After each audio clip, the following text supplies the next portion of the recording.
Are you ready, kids? Get your parents' permission, check your mailbox, and grab your shopping cart.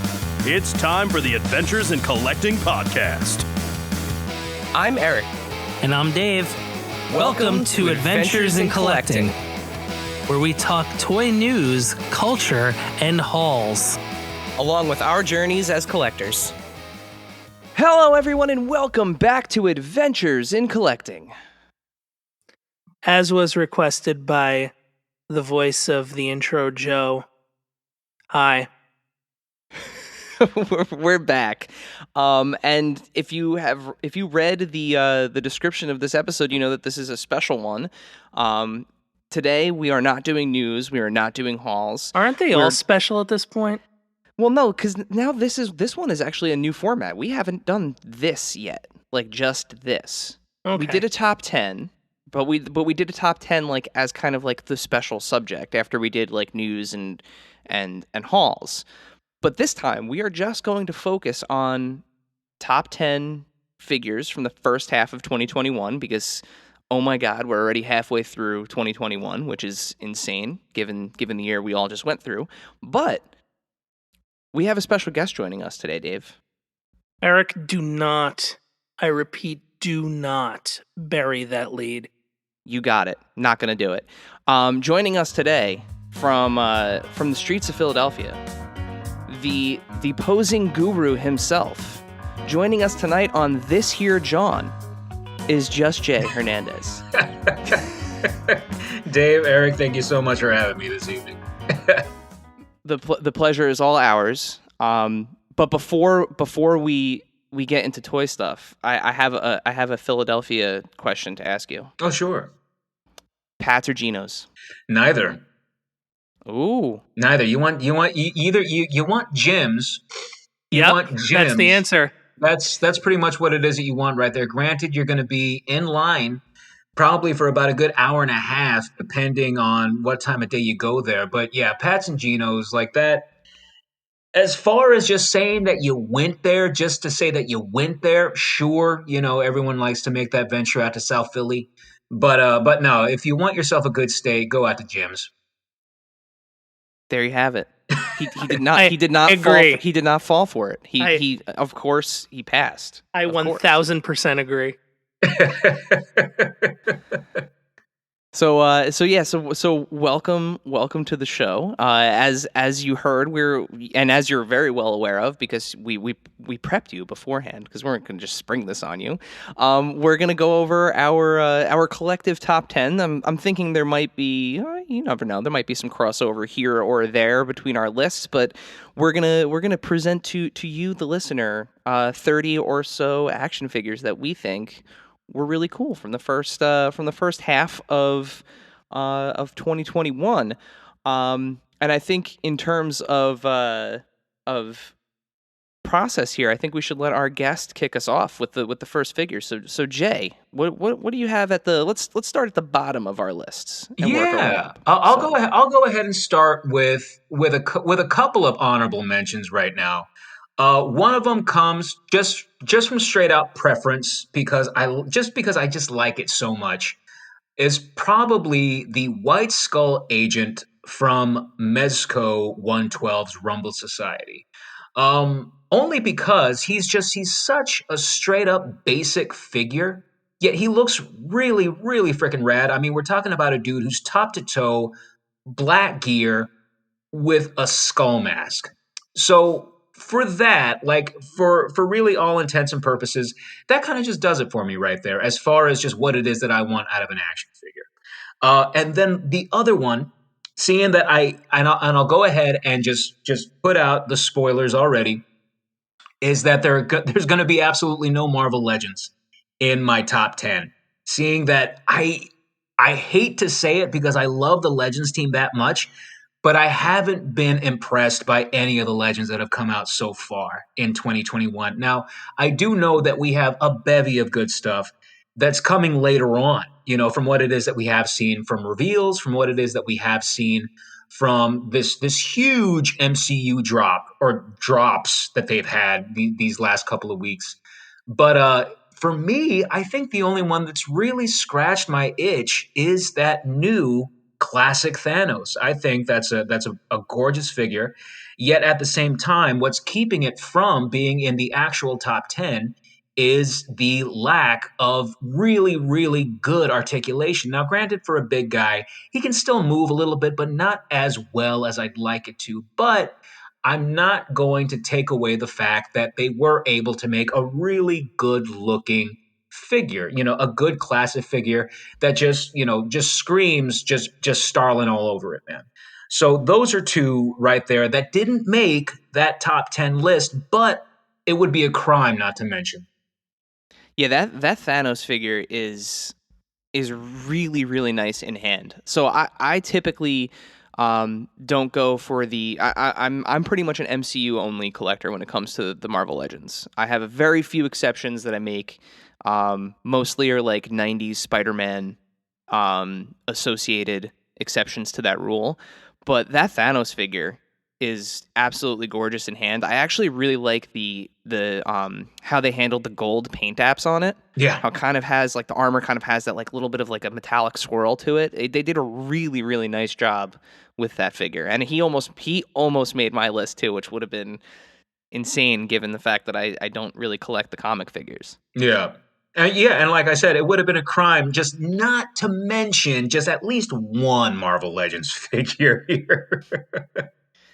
So you know what? Since we're talking about honorable mentions, before we get into our actual lists here, we have you know what? Let's see. I'm gonna go with we have 6 figures here from our Instagram followers that were submitted. We put out a little story. We had a couple of repeats, but we have 6 on here, and I don't think any of these are going to be on our list. So I'm gonna go through these pretty quickly here. So from good friend of the pod, Creepy NJ, Dave, co-host of Calling All Creeps and Daycare Dittos, he wanted to include the Super 7 Bebop Ultimate figure. Okay. I've seen that a lot. I've seen a lot of people say that that's like one of the best figures of the year. It's a massive figure. It's massive. I couldn't with between the NECA stuff and like I gotta. We always talk about it, guardrails. Yeah, no, that makes total sense. I can't go down that road. Yeah. Dave, this one we have a geek at a geek of nature suggested the Ultimate Macho Man. Okay, that's a good. Do you have that one on your list by any chance? I do not. Did that one make? All right. Ultimate Macho Man did not make it. I just don't love the coat. No, the leather jacket. I was gonna say he's got like the zebra stripe coat, right? Yeah, Mattel still really has a lot to learn about soft goods, but they're trying. They really are trying. Well, I'm just glad that they're packing the soft good robes and stuff separate from the figure to avoid the staining that was happening with some of those elites. That was a really good reactive running change that they did. All right, so at Sean to the Max, McFarlane Bizarro.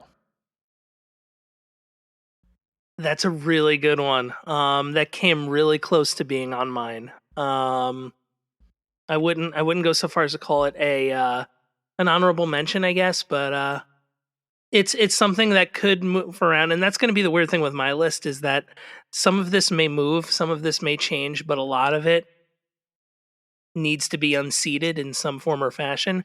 But that Bizarro is awesome. Well, yeah, I mean that's always the case with these lists, right? Because especially too, like I remember putting together the list from last year. There were figures that I initially had gotten and was kind of disappointed in, but the more time I spent with them and the more time that I like used them in photography and just kind of had them on my desk and got to look at them at different angles and everything. Sometimes a figure does grow on you, so I don't think that's too far out of reach there. Who's the example on that? The example of one that grew on me? Yeah. So a really good example of that for me was actually the Diamond Select Bruce Lee.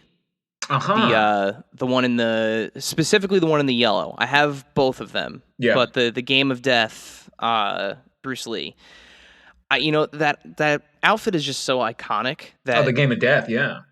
I wanted the figure, like I wanted a representation of that. And initially, like I was playing with it, and Diamond Select, I love them. Their detail, their paint, they're always really tight. But the problem is they don't have a scale that they adhere to, which is that's kind of the deal with them. You have figures kind of like McFarlane as well. Yeah, it's all about perspective. All about perspective, guys. So I had him on my desk, and he comes with rad accessories. He's got a bow staff. He's got different types of nunchucks. He's got like the nunchuck with the spinning effect. He's got 2 different head sculpts. He's got a bunch of hands. And after a while, like just kind of looking at it and really looking at the profile and the face from different angles, and really getting him in some good lighting and playing with the camera, I really just kind of really started to he grew on me. And now like it's a permanent staple on my desk and my part of my display.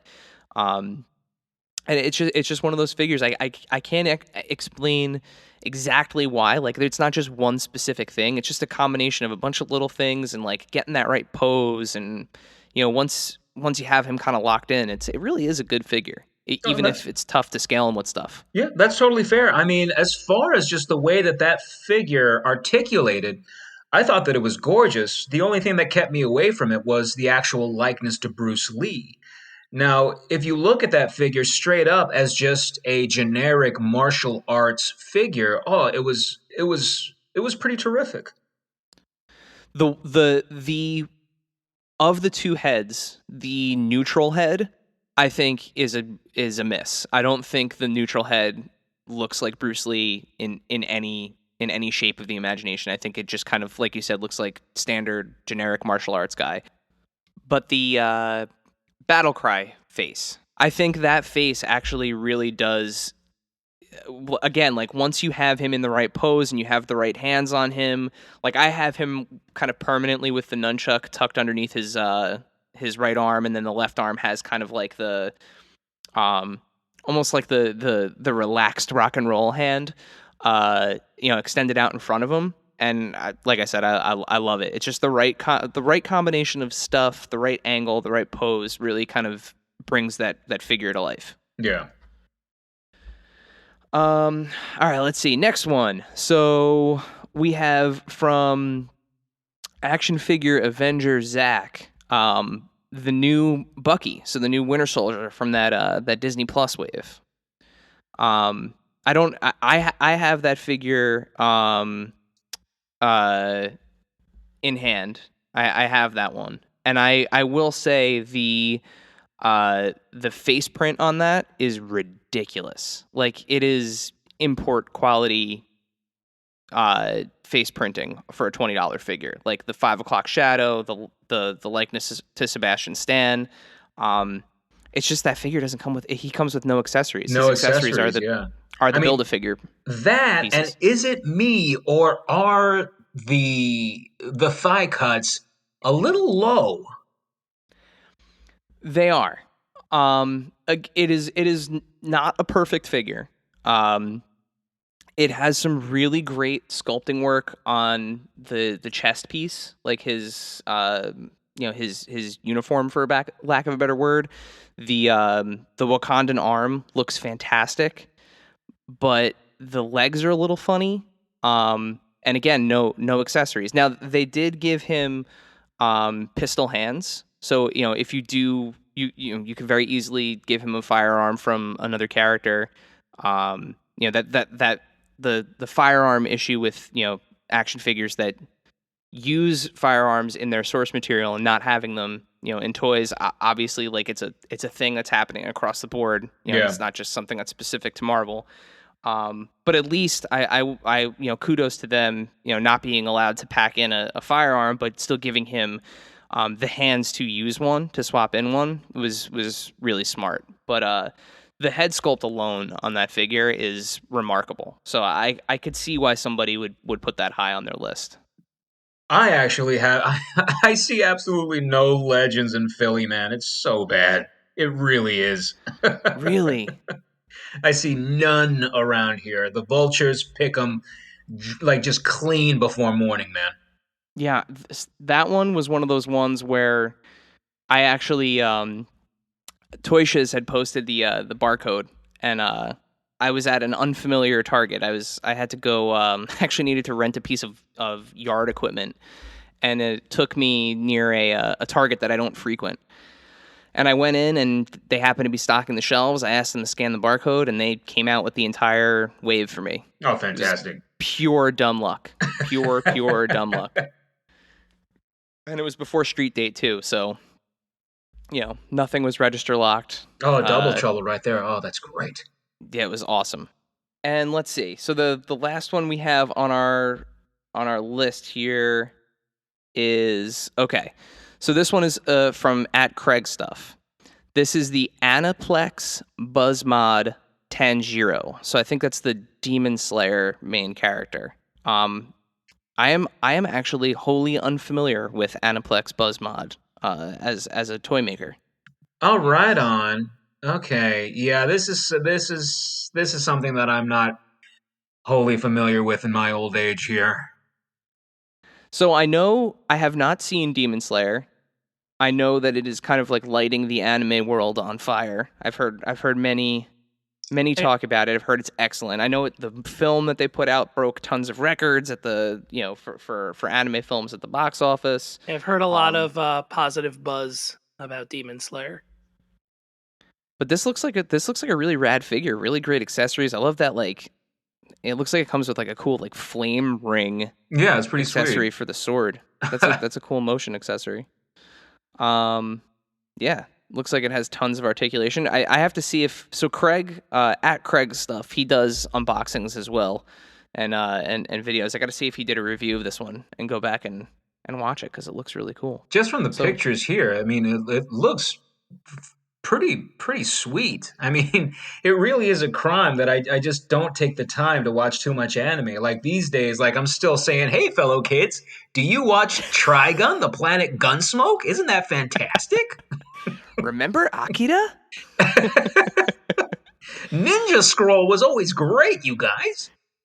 I have to say, looking at these pictures, I love when import figures when they have these kind of traditional Japanese like those like big like wide flowing pants with like the big like chunky knee joints and stuff. Yeah. I love the articulation on those, like how they hide it in like the creases of the pants, and like it's such good engineering. It's almost like Transformers level engineering on some of these import joints. So cool. Yeah, it's great because like I'm looking at like some of these articulated poses, and I'm like, wow, man, like it really is great. Like it is no lie. Like they hide the articulation pretty well. So yeah, we'll definitely post pictures of this one after this episode comes out. We'll link. We'll see if Craig has a review, and I'll link to it. But so that is the submissions from Instagram for the honorable mentions. Dave, would you like to take us into your first official pick? Yeah, I'll start. Where I said the Ultimate Macho Man Randy Savage was not in my list, the other figure from that series of Ultimates is, and that's Edge. So WWE Mattel Ultimate Series 8 Edge. Nice. Yeah, that has one of my favorite head sculpts that I've ever seen on a WWE figure period ever. The like blown back hair one. Yeah, it really kind of captures a cool moment when he came back for the 2020 Royal Rumble before, kind of everything stopped. And it was kind of like this really cool thing where you never thought you'd see Edge back, and there he was, and it was really cool. That's really the one thing that I will give Mattel as far as these ultimate figures are concerned, is that they really are ultimate as far as the amount of options that you get when it comes to just clothing, when it comes to separate heads, when it comes to hands, things like that. It's something that I wish a lot more companies would do, at least mass market companies would do. Yeah, so I can totally see why you'd put one of these guys in your top 10 here. Yeah, I love too, like, because there's always that thing, right? We talked about it already with soft goods, but like sometimes soft goods just doesn't cut it. Like you just need a soft rubber to really kind of make that like leather look. And I love when they do that. They give you the swappable arms, so that way you have a soft rubber trench coat in Edge's case, and then you have the arm the sleeved arms to go with it. That's just a cool. I Yeah, love when they do stuff like that. it makes for kind of easier removal, because then you're pretty much just popping the arms off and removing like a cloak at that point. I'll go on with mine. This is my GI Joe entry. So I have GI Joe Classified Lady J Nice. is my first pick. And it's not my favorite GI Joe Classified figure of the year so far, but it's definitely, I think, the best.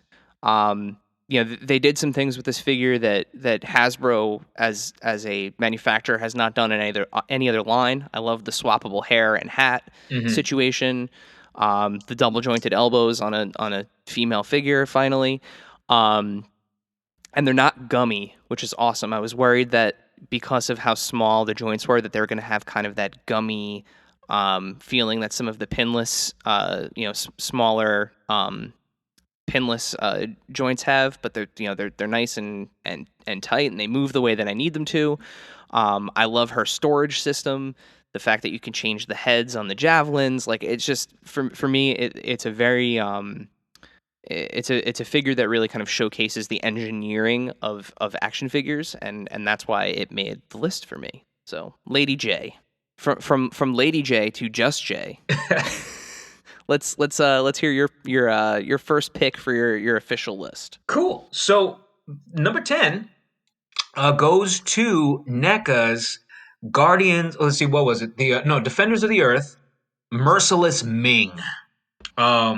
Seeing that, I think that really is the star of the three. What it is that we are looking at, if you did pick up some of those New York Comic Con or SDCC packs of those old DC figures with aliens, predators, we're looking at the exact same body. However, with what it is that NECA was able to give us, they were able to give us just a really nice blank body that they could use for anything. So we're looking at a good NECA figure, superhero proportions, that moves incredibly, incredibly well.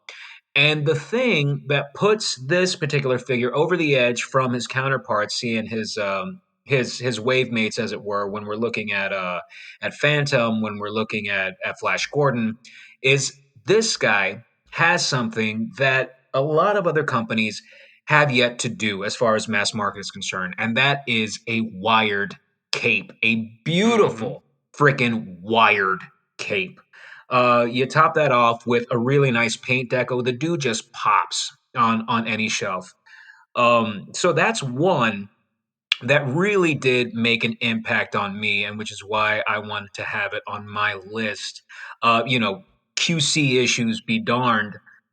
This one actually did it for me quite a bit, and especially seeing that it is NECA, and I don't go out of my way to pick up a lot of their stuff outside of the odd TMNT figure here and there. But when they came out with these guys and seeing that it's so off the beaten path, and of course, us being peers as far as just how old we are, it was something that I didn't even think they would ever make, like as far as just, it's kind of, I don't want to necessarily say scraping the bottom of the barrel, but it is a deep cut, especially for those of us who are on that earlier side of millennialdom, as it were, because not a lot of folks remember this. Like, they really don't. So to see an updated version of this and just seeing it done well, yeah, it really floats my boat.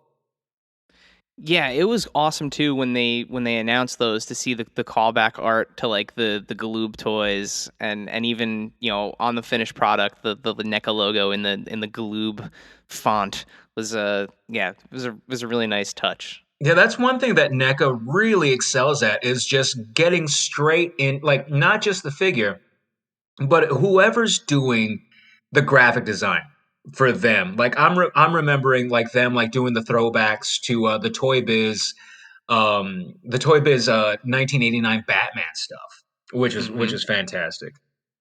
Yep, and even the stuff that they do for the Kenner aliens that they continue to Yeah.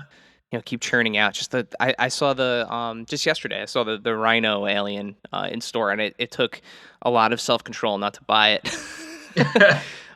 Just because it's a gorgeous figure. It's like crazy monster alien figure, but the artwork on the box just like immediately brought me back to my childhood, and I was like, do I need this? Yeah, but that's I have the Phantom from that wave. That was the only one I was able to find, and that was the one that I really wanted, because I kind of have a thing for like old pulpy superhero kind of guys. So like him, the Rocketeer. I would love a Shadow figure, for Oh somebody to yeah. make a Shadow figure. That'd be awesome. But yeah, it's definitely a cool series, and to your point, that body mold is so reusable. I hope they keep just recycling it, and churning out guys with it. Yeah, because it moves just great. Dave, I think we're back to you. All right, so I'm gonna combine two figures into this one. It's not the first combination of figures on the list, but it's the first. And this one is one of those ones where I didn't really think the design of these could be better until a new version of them were announced recently. Um, but between just again, another instance of a company capturing a moment and capturing like an event, and including just some fantastic accessories that really kind of accentuates the characters. Talking about Jazzwares, AEW Unrivaled Series 4, Santana and Ortiz. Yeah, talk about two like we talked about this when they came out, right, Dave? Where we said like We talked about this with Magic, yeah. yeah, two wrestlers that you don't necessarily think are toyetic, right? They're just kind of like, they're like old school, like brawler style wrestlers, right? Hmm. That yeah, they have like they They're have great to amazing, watch, yeah. yeah, super talented, amazing personas, but like they're one of those ones where you're kind of worried that they won't translate well to toy, but boy. Yeah, just fantastic figures. Yeah, and again, the accessories with those, I love the multiple heads on on Ortiz, right? Ortiz has the two different heads, I believe they both have two heads. but yeah, great figures. Jazzwares is just crushing it with It's those. true, man. Like you really got to give it up to Jazzwares. I mean, they have upped their stock even like within like these last 2 years. I mean, I think that this all started pretty much with their Fortnite stuff, and then from Mhm. there with that recipe, they just started to just use it everywhere. So what it is that they're doing with these wrestling figures is just fantastic. Yeah, and I actually I really like the the exclusives that they've come out with, only because the packaging on them has been ridiculous. So like I have the little, we both have a little bit of the bubbly Jericho, which is one of the coolest packaged toys ever. Um, but it's also readily available. Like I don't have to go crazy trying to find it. I went on Ringside, I ordered it, it was at my house 2 days later. Like what I can't complain. It's that they really are doing an incredible job with that. So you have a tag team on your list. You're already finding loopholes, dear Yeah. brother. Yeah, I did it. I'm gonna go. I have my only Marvel Legend on the list. And this is not because I have been unhappy with the MCU legends that have come out. I forced myself to only pick one for this slot, and I ended up going with the Disney Plus Wave Scarlet Witch figure. I am really impressed with the likeness on it. I love the translucent hands that really kind of help sell those magic effects that we've seen a million times. Those little like corkscrew, soft rubber effects. I love the detailing on her, on her costume. It's mostly new sculpting. I think there might be a little bit of reuse from Hela on there, but it is a gorgeous figure. The likeness to Elizabeth Olsen, again, like these likenesses that they're churning out are import quality likenesses at a $20 price point, which I'm never gonna hate on that. I love the paint wash in her hair. Her mobility is a little bit stiff because of the type of plastic that they used for her, the lower half of her costume, so like the skirt. But I'm really happy with the fact that they didn't give her those, they're like those like wedged heels that they put on a lot of the female heroes. They are a nightmare to like get them into like a decent pose with those feet. It's almost like it's like trying to pose like a Jack Skellington figure. It's just those feet are rough. Like if somebody asked me one time, like, what's my least favorite figure to pose, and it's Marvel Legends Maria Hill. I love that figure, but she does not stand. Like those feet, she has the worst center of gravity ever. But again, like they're improving. So like they're not giving, it's not just like an assumption that because it's a female superhero, she's got to be in like weird wedged heels. She has normal feet, which make her, easy enough to pose. So, yeah, that's my Marvel Legends. It's a good pick, man. That really is a good pick. If I was going with more MCU stuff, I probably would have picked that up. That one is actually, that's all new pieces. That's top to toe May Shelf right there. Okay. And you know that whatever it is that May Shelf turns out, he's gonna freaking rip it, dude. Like he's the same guy who sculpted the new Deadpool top to toe, the MCU Deadpool now, as it were, not so much Fox anymore. So you can see that with his stuff, especially when you compare it to something like that, to where they give him free reign on whatever it is that he wants to do as far as sculpting is concerned, you will find more often than not that his stuff leans more toward kind of like that importy type of quality, to where it's like, damn, dude, like this actually looks really good for a Legends. It really does. Mm-hmm. Yeah, the motion, like I normally don't care for figures that have aspects of them that are like frozen in motion. So like if there's like blown back hair, or like a tie blowing in the wind, that stuff kind of gets to me sometimes. But her hair blown back the way that it is, like she's kind of always in this like magic aura wind anyway, so I think it works really well for her. But it's a stunning figure. Yeah, it's a great one. Jay, you're up. Let's see. We got number nine right now. So we're gonna go ahead and kick it to one of the ladies right now. And this was my second to last video that I had put up. This was for Executive Replicas Lady Death figure, which was produced by Loose Collector. Now this is one, I mean, of course, and this all just comes down to preference, and this comes down to a big old freaking whopping nostalgia factor here.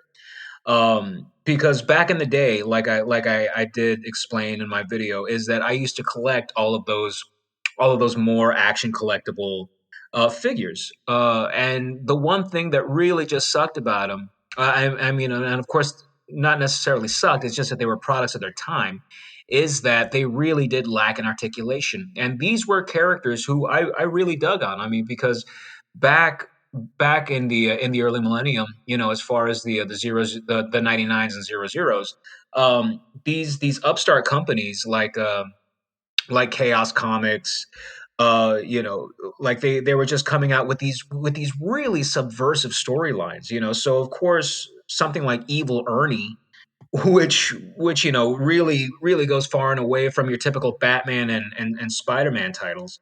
You know, you started to get into some really murky waters as far as characters are concerned. And I'd always wanted just plastic versions of these characters that stood toe to toe with Spawn figures, that stood toe to toe with Marvel Legends figures, and you know, finally in 2021, we had a company to finally step up to the plate there. So we're looking at executive replicas, who does a lot of these Fison bodies, you know, like those soft rubbery type of bods. But they just so happen to have the licenses to a lot of great characters, like Red Sonja, Purgatory, La Muerta, just basically a lot of these great characters that just haven't gotten a lot of love in plastic form. So you have Loose Collector come along, who's been around for the longest freaking time, one of the greatest customizers who's out there. I mean, back then and now, and it's just so fantastic just to see this dude just come into his own and just swinging his own lines now, which is great. So the reason why I love this Lady Death figure, of course, just getting back to it, is preference, character in and of itself. But you get it in hand, and the thing just feels like a really spendy, upscale Marvel Legends figure, to where you know you're looking at almost the same exact type of articulation, a little better, the same exact type of aesthetic, but when you feel it, when you start to pose it around, it just feels so much better, as far as the plastic, as far as just the strength of the joints, as far as the paint application. So when it comes to something like that, you know, it just really excites me, and especially when it comes from a smaller company, especially smaller companies that you really just want to see succeed. You know you're rooting for them, and you just want to see more. So yeah, Lady Death is one that I'm just really excited about right now, and I can't wait for more from these guys. Yeah, that one for me, I didn't know anything about that IP actually until you had posted the pictures of the figure, and you know I was like, wow, this is, look at the hand holding the figure in this picture. Um, uh, no, but I looked into the property and you know and the company and everything, and yeah, it looks incredible. I don't, Dave, are you at all familiar with that, with Lady Death? Was that a comic that you were in? Because I know you kind of got into some of like the, you know, more of like the, I don't want to say offbeat stuff, but like the hack slash and you know that kind of stuff. I definitely remember the chaos stuff from back way long ago.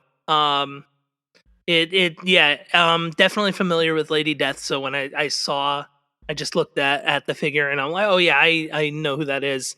Really fantastic looking figure. I mean, what's cool too is it looks like, you know, and I'll have a lot of wrestling stuff on there just because that's kind of where I lean. But you know, what's really cool is even like the shoulder joint on it looks kind of, I don't want to say hidden, but blended in. Yeah, yeah, Yeah, it is a gorgeous looking figure, and I think you made. I don't want to steal your thunder because I know you're probably going to bring up the figure that I'm going to quote you from, so I'm not going to say the name of the figure, but you made a point in one of your videos about like minimalism in paint and yes, how it's yeah. it's tough to accomplish that, and when it's done right, it looks great, and this looks like a good example of that, like just Yeah, really yeah. subtle To where you paint. look at something that's just super duper freaking, like just super duper like simplicity is just so difficult to do well.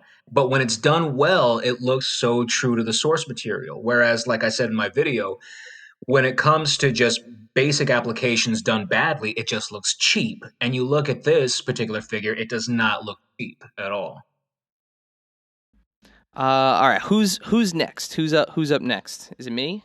Is it Dave? I think it's me. All right, go ahead, Dave. Um, so we're heading back to Mattel WWE land. Um, this one, a very recent figure, Legends 10 Big Van Vader. What I really like about this figure is that it captures WCW Vader, and in a way, early pre WCW Japan Vader, with the big kind of Vader mask that he would wear, with like the horns and the shoulder pads. But also you get both kind of Vader masks, just the regular kind of black mask, and then the red mask that everyone's familiar with. But for WWE figures, they rarely kind of tread into that WCW category or that WCW territory. But when they do it well. So just a well designed figure, very cool figure. Yeah, and McKenna actually, Bill McKenna posted about this, and clearly this was a figure that meant a lot to him, to put out, just because of his kind of history with wrestling and everything.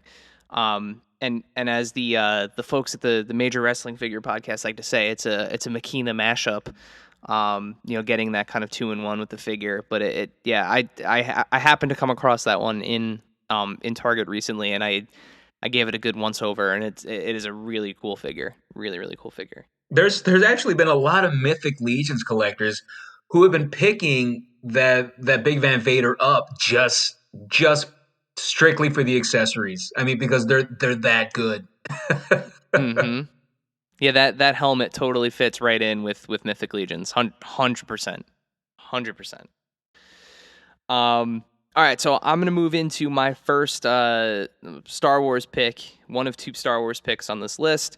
It's the new vintage collection, Return of the Jedi, Boba Fett. I have a lot of Boba Fett, 3 3/4 inch Boba Fett figures, and some of them are dreadful, but like they were just the best like at the time.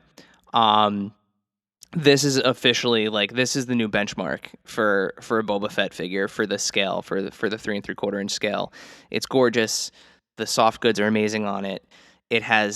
You can get every single famous silhouette. Like if you picture him, sulking in the background, or skulking in the background, excuse me, of Jabba's palace, like in the shadows, like you can get that like perfect like shoulders up, head down kind of vibe out of him. He can get into action poses. He's all new sculpting for the vintage collection. Every piece is new on him. The paint and detail on him is fantastic. I love the paint and detail on the blaster. It's his only accessory, but it's what else does he need? It is a great figure. I know a lot of people have been really happy with the Black Series one that came out around the same time as this, but for me as a 3 3/4 inch collector, I finally have like a Boba Fett I can be proud to display. And in some ways, like I've seen that 3 3/4, that 4-inch Boba Fett, in some ways is better than the Black Series, and that's because the Black Series is pretty sweet as is. Yeah, I mean he doesn't suffer from the helmet squish, because his helmet isn't removable.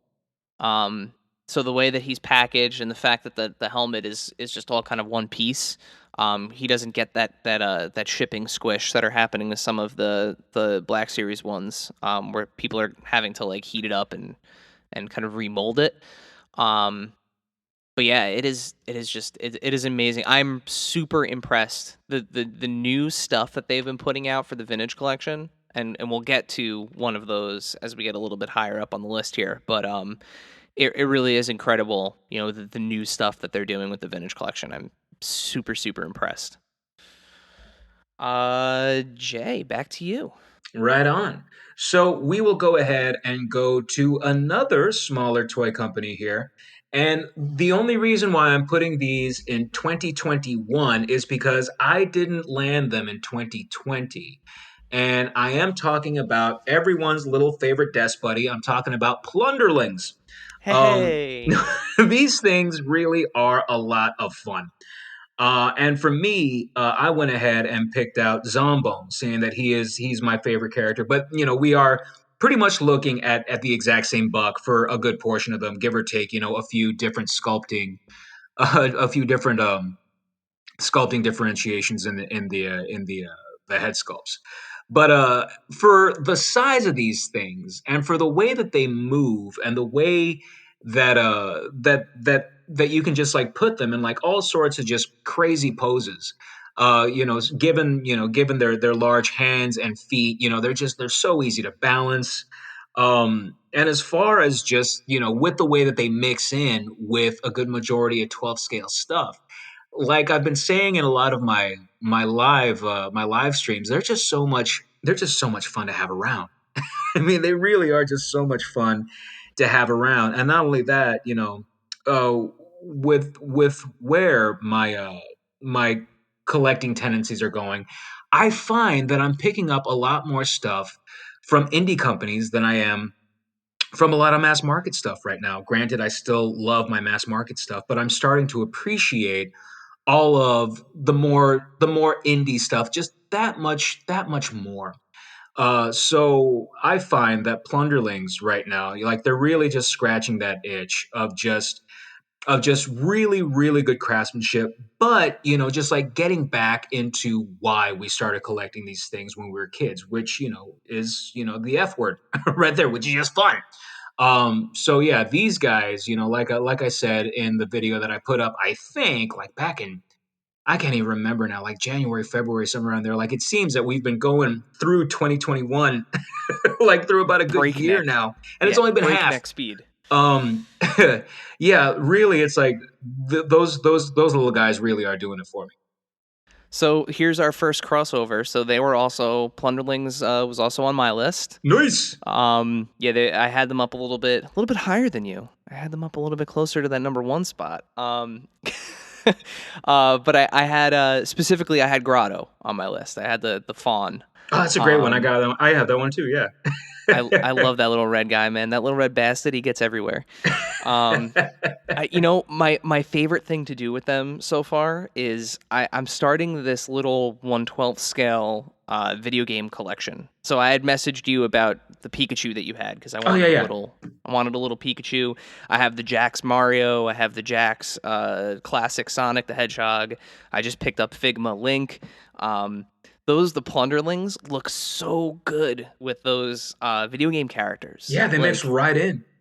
Oh, it's so like I can picture them like imagine one day like a little a lone coconut indie toy company like becoming like a DLC character in Super Smash Brothers or something. Would be amazing. But yeah, they are absolutely fantastic figures. And to your point, like some of the stuff that I have pre-ordered that I'm most excited for is indie stuff. So like I have 2 of those Animal Warriors of the Kingdom Same. figures. I needed that giant gorilla. And the folks over at the Valaverse, I have the Sergeant Slaughter. Sergeant Slaughter, same. Yeah, I have that pre-ordered. Like I'm so excited to get both of those or all 3 of those figures. The indie stuff has been a lot of fun lately, and Lone Coconut, they are absolutely, talk about lightning in a bottle, man. They have god level lightning in a bottle with the Plunderlings line. Dave, I think that takes us back to you. Yeah. So this will be the first appearance of something not wrestling on the list. Certainly not the last, just from looking at the list, but first appearance of non-wrestling. And we talked about Bizarro before. There were some fantastic DC Multiverse figures, and some that might even find their way into the top 10 later on, as I kind of think about everything more and look at everything and the year goes on. But right now, this is the only one there. And it is part of a 2-pack, but I am taking one half of that out. And it is, since it was also available as a single, just an awesome figure, and a figure that I didn't know I needed until I saw it. Kind of like where I had Cyborg and Flash last year, and that's Red Hood. Oh yeah, such a good figure. I love it. I love that Red Hood figure. Yeah, he just looks so menacing, like, and the paint on the hood is really cool too. Yeah, they did a really great job with that metallic finish on the actual helmet mask hood part. Yeah, it is. That might be one of the best DC multiverse figures that McFarlane has done to date. It's like right up there with Azrael. Yeah, that Azrael is incredible. That's one of those ones. If I got it last year, it would have been high up on last year's list. But I didn't realize they needed it until this year. Yeah. Because it's basically comic book Azrael, not just from White Knight. Yeah, and the thing is, like, other than I think DC Direct did a Red Hood, like a similarly styled, just kind of like modern comic book Red Hood, a few years ago, but it didn't have as much articulation as this one does. Yeah, it is one of the I'm there with you. It's one of the best DC multiverse ones out there so far. Jay, I think we're back to you. Right on. So we're at number 7, are we? Yes. Right on. So let's go ahead and revisit Boba Fett, but this time we're going to go ahead and revisit Black Series Boba Fett. So Hey, we'll there he be is. looking at the 6-inch counterpart here. And yeah, I will admit that I geeked. I geeked a little bit when I got this thing in hand. And for me, this was something that I had been low key hoping for. Because what it was summer 2020, I had gotten my hands on that Best Carmando. And one of the things that I had mentioned in the video itself, I was like, you know what? For as many renditions of Boba Fett that we get, metallic Boba Fett, freaking prototype Boba Fett, reissue vintage Boba Fett. It's like, can we just get just a new Boba Fett, top to toe, new sculpt, pinless tech, some more accessories, and wouldn't a couple months later, we get one announced, which is fantastic. So even as soon as I saw those renders, I was like, I cannot wait to have this in hand. And just getting it, it did not disappoint. Now, for me, I'm very selective, incredibly selective when it comes to Black Series. I mean, it's to the point now I just collect Mandalorian figures and really just the odd bounty hunter and or member of the Sith. And Boba Fett, when I got this one in hand, I was like, you know what? I mean, this actually might be one of the best, if not the best, Black Series figures I've ever had the privilege of handling. I think with Bo-Katan coming in at a good second right there, I think they've really gone up and away when it comes to the quality of their Mandalorian figures. And I wish I wish that kind of love, that kind of magic could be put on some of their Jedi and Sith figures as well. But yeah, dude, just like even for me, like having to just shape the helmet myself, just with the way that this guy moves, it's just so damn fluid. It really is. And a lot of folks can say, well, the Mayfex is better. I'm like, well, yeah, but the Mayfex is going to cost you $80, whereas this is just, a good 25, somewhere around there. Mm-hmm. So yeah, when you look at sculpt, when you look at posability, when you look at accessories, yeah, man, it's like, for me, it's fairly bulletproof as far as a Boba Fett figure is concerned. 6-inch anyway. He does come with one of the one accessory I wish the 3 3/4 one came with, that the Black Series one came with, is I love, because it's a Return of the Jedi Boba Fett. It's that color scheme. I love the lightsabered in half blaster. Yeah, that is. They didn't, and the thing is, like, they didn't have to give us that. And they're like, it'd be Nope. fun putting that in. I'm like, yep, that's pretty great. And here's the crazy thing, right? So they gave the Black Series figure that accessory, and you have a series of other, like, you have a Luke that you could pose with him, making him cut the blaster in half. But in the vintage collection, I have the skiff, I have the skiff guards, I have the skiff driver. I have the whole setup to like literally recreate that scene, and Nice. I didn't get that accessory, and it's like, damn it. What really sold it for me, I think, was the flame effect. Yeah. Yeah. That thing is just awesome. Yeah, the couple of flame effects that they've done in that 6-inch scale. So the one that came with the incinerator trooper, yeah. Even the flame, I use it all the time. From that deluxe Black Widow, the like little flame explosion that plugged into the base that came with the Black Widow figure. Yeah. Also a great flame effect. Like whatever color and plastic they're using for that it works really well with lighting, and it looks really great. Yeah, I always feel like I'm anytime I see Black Series figures, I always kind of like am like, I wish I had jumped into these at some point, but then I'm kind of happy I didn't because it's just well, they're all really good. you have your first ever Black Series figure coming to you. Yeah, at some point. I ordered it for you as did. part of the extension of your wrestling figure collection. Mm-hmm. Um, Yeah, Koska. yeah, he. Oh, the Sasha we Banks had- figure? Yeah, Yeah. Sasha Banks. Just like you're on the hook for the McFarlane Peacemaker because of John Cena. But judging from the looks of that movie, I have a feeling I was going to get that anyway. But yes, I didn't. I think that's an awesome way to extend the wrestling collection. To be perfectly honest with you, I think that's a super fun way of looking at it. Yeah, I just gotta hope Dune's good, and then maybe find that Build-A-Figure Batista. But Yeah, those figures are. I mean, at least they are on clearance. Yeah, the Target by me has them all on clearance. So you might want to preemptively pull the trigger and just kind of cross your fingers and hope that Dune is good. Yeah. All right, my turn, right? Well, did you? I actually don't know. I'm just gonna go, and then we'll go to you. I think I might have skipped myself. I think you did. Assigning people, so that's fine. It works anyway because Jay already covered plunderlings, so we're good. I thought you skipped that one. That's why. My next one is Diamond Select, the Crow action figure. Now, Jay, you got a 1/6 scale Crow recently, right? That is correct. I got the Hot Toys. The Hot Toys one, yeah.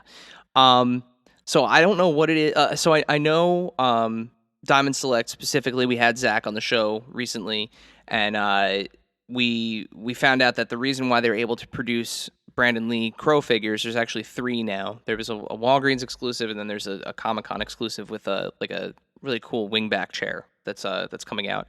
But they actually got the license to make the Brandon Lee figure through the Bruce Lee estate. So when they got the licenses to make the Bruce Lee figures, they were granted the license as well to make the Brandon Lee Oh wow! figures I from the actually Crow. had no idea that was a thing.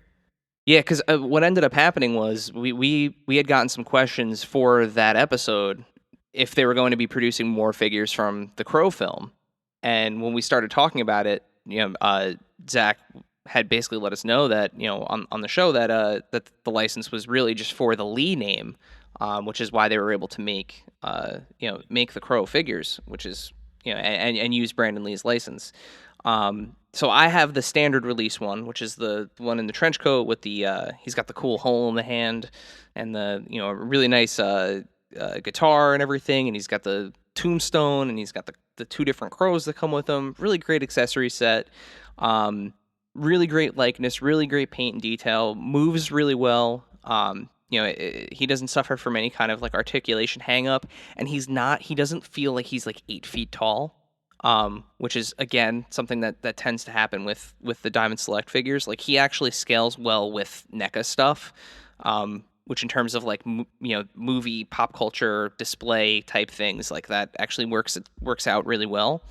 The thing that I have come to enjoy a lot about action figures that are kind of these one-off things, I love when they come with a ton of accessories, because those accessories you can use for other stuff. So like, Oh yeah, it works I out now great. have I have a really cool guitar. I have a really cool tombstone. I have a really cool crow, like a bird. It's just a really great package all in all, like a great figure that represents a film that I adore, and a great set of accessories, and for me you can't beat that.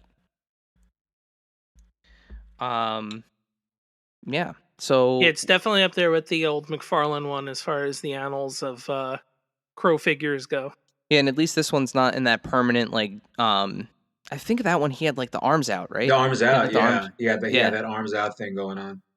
Yeah, this one, he has good posability, and it's a great likeness. So it makes you wonder which license Mezco has then. Yeah, unless they're sitting on a Bruce Lee figure that they haven't announced yet. Right? I mean, because like even like when you look at Gomez of Death, I'm like, come on, guys, who's kidding who here? Mm-hmm. Mm-hmm. I mean, that's one of those things, right? Where it's like, maybe because, let's say they don't have the Bruce Lee license. Again, pure speculation. None of us know anything. But like, if you make a costume that's clearly in the spirit of something, but It's you so put a iconic. giant, Yeah. but you put a giant cockroach head on it, does that then cover you under like the law of parody? Like Yeah. I don't know, but that's their thing with Gomez, right? It's so murky, man. Licensing is so freaking murky. Yeah. Yep. But yeah, so that if the question ever comes up, will you expect to see like any other characters from the Crow film? The answer is probably not. Yeah. Because they don't have No that top license. dollar. No top dollar, not happening. Yeah. So Jay, back to you. Actually, this is a perfect segue. So we go from Diamond Select straight to Marvel Select. So Oh. my next pick for number 6 is the behemoth himself. We are looking at the ravaging / immortal Hulk. I have no idea if any of you guys picked this one up, but just from sheer size, this thing is just it's just outstanding. And just the way that it moves for a big fella. I mean, because like I said in my video, it's pretty much like it's pretty much almost the exact same sculpt that we did find with the Marvel Legends comic Hulk, but done big, just big, big, Mm-hmm. big. So of course, that's the one thing that just turned me on about this thing is that it just towers over the rest of your stuff. And not only that, like I love a big, huge, imposing Hulk. Just to go along with the rest of your heroes. I've always just been of the mind to where the angrier that Hulk gets, the bigger he becomes. And you look at even just like the scale problems that Marvel Select has, Diamond Select has sometimes with their stuff. When it comes to some of their bigger figures, it works out. I think it works out great. So I've always just had a thing just for their larger scale stuff, especially when it comes to these larger than life characters. So Hulk is one, that just he has good figure bingo just written all over him to where, the sculpt is outstanding because from what I believe, the dudes at Gentle Giant handled this one as well because they handled the Marvel Legends Hulk before. You look at paint, which is even better than the Marvel Legends. You look at articulation, which is pretty much on par with the Marvel Legends. So you look even from the angle of a Marvel Select figure, usually most of the time they don't move as well as their Marvel Legends counterparts. And it's great to see that these two move pretty much exactly the same. So just to have a figure of that size that moves well and looks good and is, of course, of a figure and a character that I just love. Yeah, man. For me, like this one, actually, just it would have been a crime just not to mention this one in my list. Yeah, that's one that is high on my list. I haven't been able to come across it yet in stock. Every time I've tried to get it, it has not panned out for me. So I'm hoping Diamond just announced that because they're completely sold out everywhere. But Yeah. Diamond just announced that they're reissuing it, and they're reissuing a larger run of it this time, due to the popularity of it the first time around. Hulk is my favorite superhero, so I am hoping to pick him up Oh, for dude, you're gonna sure. love it. You're gonna friggin' love it. Yeah, it's the Hulk you see when you close your eyes. Exactly. Yeah. And I don't know if you guys have been reading the Immortal Hulk, which is I'm a little bit behind, but I think it either just ended or it's coming to an end very soon. The run of the Immortal Hulk that's happening now. It's amazing. It's like if the Hulk comics married like EC Comics like horror books. It's a fantastic story and it's gory and awesome and yeah, love it. Love it, love it, love it. Dave. back to you. So this next one, I will say is really, I'll say the technological wonder of the year Ooh. thus far. I know it's a figure, Eric, you also really like. And it's just one of those things when back early on, when we were talking to Jeremy and they had just really he had announced that he wanted to do this and said, like, we need to make this happen. Yeah, I know where you're going with this. And it was just one of those things where it was going to be like, how, and they did it. Jazzwares absolutely knocked it out of the park and made an outstanding likeness, probably one of the best likenesses in the Unrivaled line. And of course, I am talking about Unrivaled Series 3 Orange Cassidy. He can put his hands in his He damn can put his pockets. hands in his pocket. It is a I just remember remarkable. seeing that tweet. We need to make him put his hands in his pockets. And like it was like Magic's drawing, like like a sketch of literally just like a hand in a pocket. Mm-hmm. And they did it. They did not lose articulation by doing it. You can make him be a perfect Orange Cassidy. He comes with like the unenthusiastic thumbs up. Like it's spot on. He oozes the fact that he's nonchalant. Just oozes it. Jay, I don't know if you're familiar with Orange Cassidy, or like the wrestler. Oh yeah, this is the figure that's wearing the Canadian tuxedo, right? He's got the denim shirt. He's got the denim 100%. jeans, and yep. No, I've seen this figure. It's pretty great. Yeah, it is. And the other thing too is like so not only just the pockets, but I think, Dave, you have to give some credit too to the way that his shirt and jacket combination works. Yeah, because it's not a full, like, usually if you have something like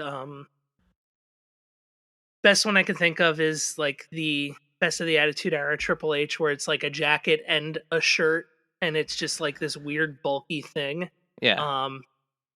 But they figured out how to not make it be bulky, but you can kind of have Orange where when he comes out and he's wearing the shirt and the denim jacket, or no shirt and the denim jacket, and it kind of velcros in almost like a dickie. Yeah, he's got like a Cousin Eddie Dickie on with the way that the t-shirt is, and it but it's perfect because like you're talking about soft goods, right? So you have like a faux denim jacket, which is already kind of has like a bulky kind of feel to it as a denim jacket would, but you can't really get like a t-shirt to fit skin tight, like the way that like an athlete would wear a t-shirt. So instead of giving him a full t-shirt, it's just a Velcro in Dickie, and it adheres perfectly to it like rests perfectly on his chest, and it doesn't like gunk up his arms or his shoulder articulation. It's like, I didn't know that that's what it was until I saw it, and I was like, wow, that's brilliant. Yeah, and you start taking it apart and you're like, wow. Yeah, that was actually my first AEW figure. And I think I played with that thing for like 2 hours after I got it. Like, it just sat there and just I couldn't put it down. It was a fantastic figure. All right, next one on my list. This is gonna check off my import category. Is the SH Figure Arts First Form Frieza with Frieza Pod. This literally just came out as of the recording of this. Like it is brand new. Dragon Ball Z is my favorite anime. It's one of my favorite stories, one of my favorite cartoons of all time, however you want to put it. And I always loved, even though it's technically his weakest form, I always loved the First Form Frieza because he's got the big horns, he's cruising around in his little like, super evil pod with his tail hanging out the back of it. And this figure captures all of that. It's got all the interchangeable faceplates you could ever want. It's got interchangeable ears, so that way you can put his radar on his face or off his face. He can go sit in his pod, which is amazing. You just kind of pull his lower half off and he pegs right into the pod. Same with his tail, and you can have his weird rat tail hanging out the back of the pod. But the thing that I really appreciated about this figure, all of the function and fashion of it aside, was the fact that they realized that the inside of Frieza's pod had never been shown in either the manga or the anime. Had never been shown. So they actually went back to Akira Toriyama, the artist who did Dragon Ball and Dragon Ball Z, and they said, "Hey, we're making a figure of Frieza and his pod. What does the inside of his pod look like?" And Akira Toriyama drew the inside of the pod for them specifically to be able to make this figure and make something that was, would be accurate to his vision. And after he drew it for them, he also included that he always envisioned that the gold, the yellow parts of Frieza's pod were actually like a metallic gold. So for the first time, we really have something that is a representation of the way that the artist actually envisioned this this super heinous villain and their villain floating pod to look like. So it's just a thing that's like packed with all these fun goodies and Easter eggs and prettiness. And I love it. And I think that'll take us back to Jay, right? Cool. Let's see. So coming back to smaller toy companies, we'll go ahead and swing it to the Mythic Legions Arether and Aethon set. Now, if you guys aren't familiar with this one, pretty much all I can say is freaking awesome heavy metal demon with his demon freaking horse who has freaking horns and is on fire. Yeah. Yes. That guy. Oh, that one. That one, yes. And the one thing that I am digging about this is, of course, like I look at this thing, it's a piece of toy art. Because for those of us who do collect Mythic Legions, we all know like they're reused top to toe, like they're all reused. Because they're all the same body type. I mean, we're basically looking at the exact same thing that Marvel Legends does with their stuff. Like you have your Bucky Cat Buck, you have your Sunfire body, you have your Captain Universe freaking body, just things like that. They have their own things that they do, and they just add on to it. And this guy is just so, and I will always just keep coming back to this adjective. He's just so damn metal. He's the embodiment of death metal in plastic form. I mean, because we're talking about big freaking on fire demon head with two demon head freaking shoulders, with a demon head on his freaking chest, with more demon heads just on his knees. He just has demon armor everywhere. He's like a living blacklight poster. Pretty much. Like you look at basically everything that your parents warned you about, with the evils of Dungeons and Dragons back in the 80s. This is the embodiment of that. Right there. Yeah. And not only that, it's like, you'd think that, and it's bad because like even like when I first saw the promo pics for this guy, I was like, well, that's a bit garish. And then I saw it. I saw it in hand for the first time. I was like, I'm a stupid jerk for not pre-ordering this in the first place. I was like, are you kidding me? Like, how freaking cool is this thing? So that's what I made the schlep for. And of course, I wanted to hang with some folks, but I needed to get that Arether. So I made that schlep up to Wayne, New Jersey to get that thing along with his freaking rock and roll pony.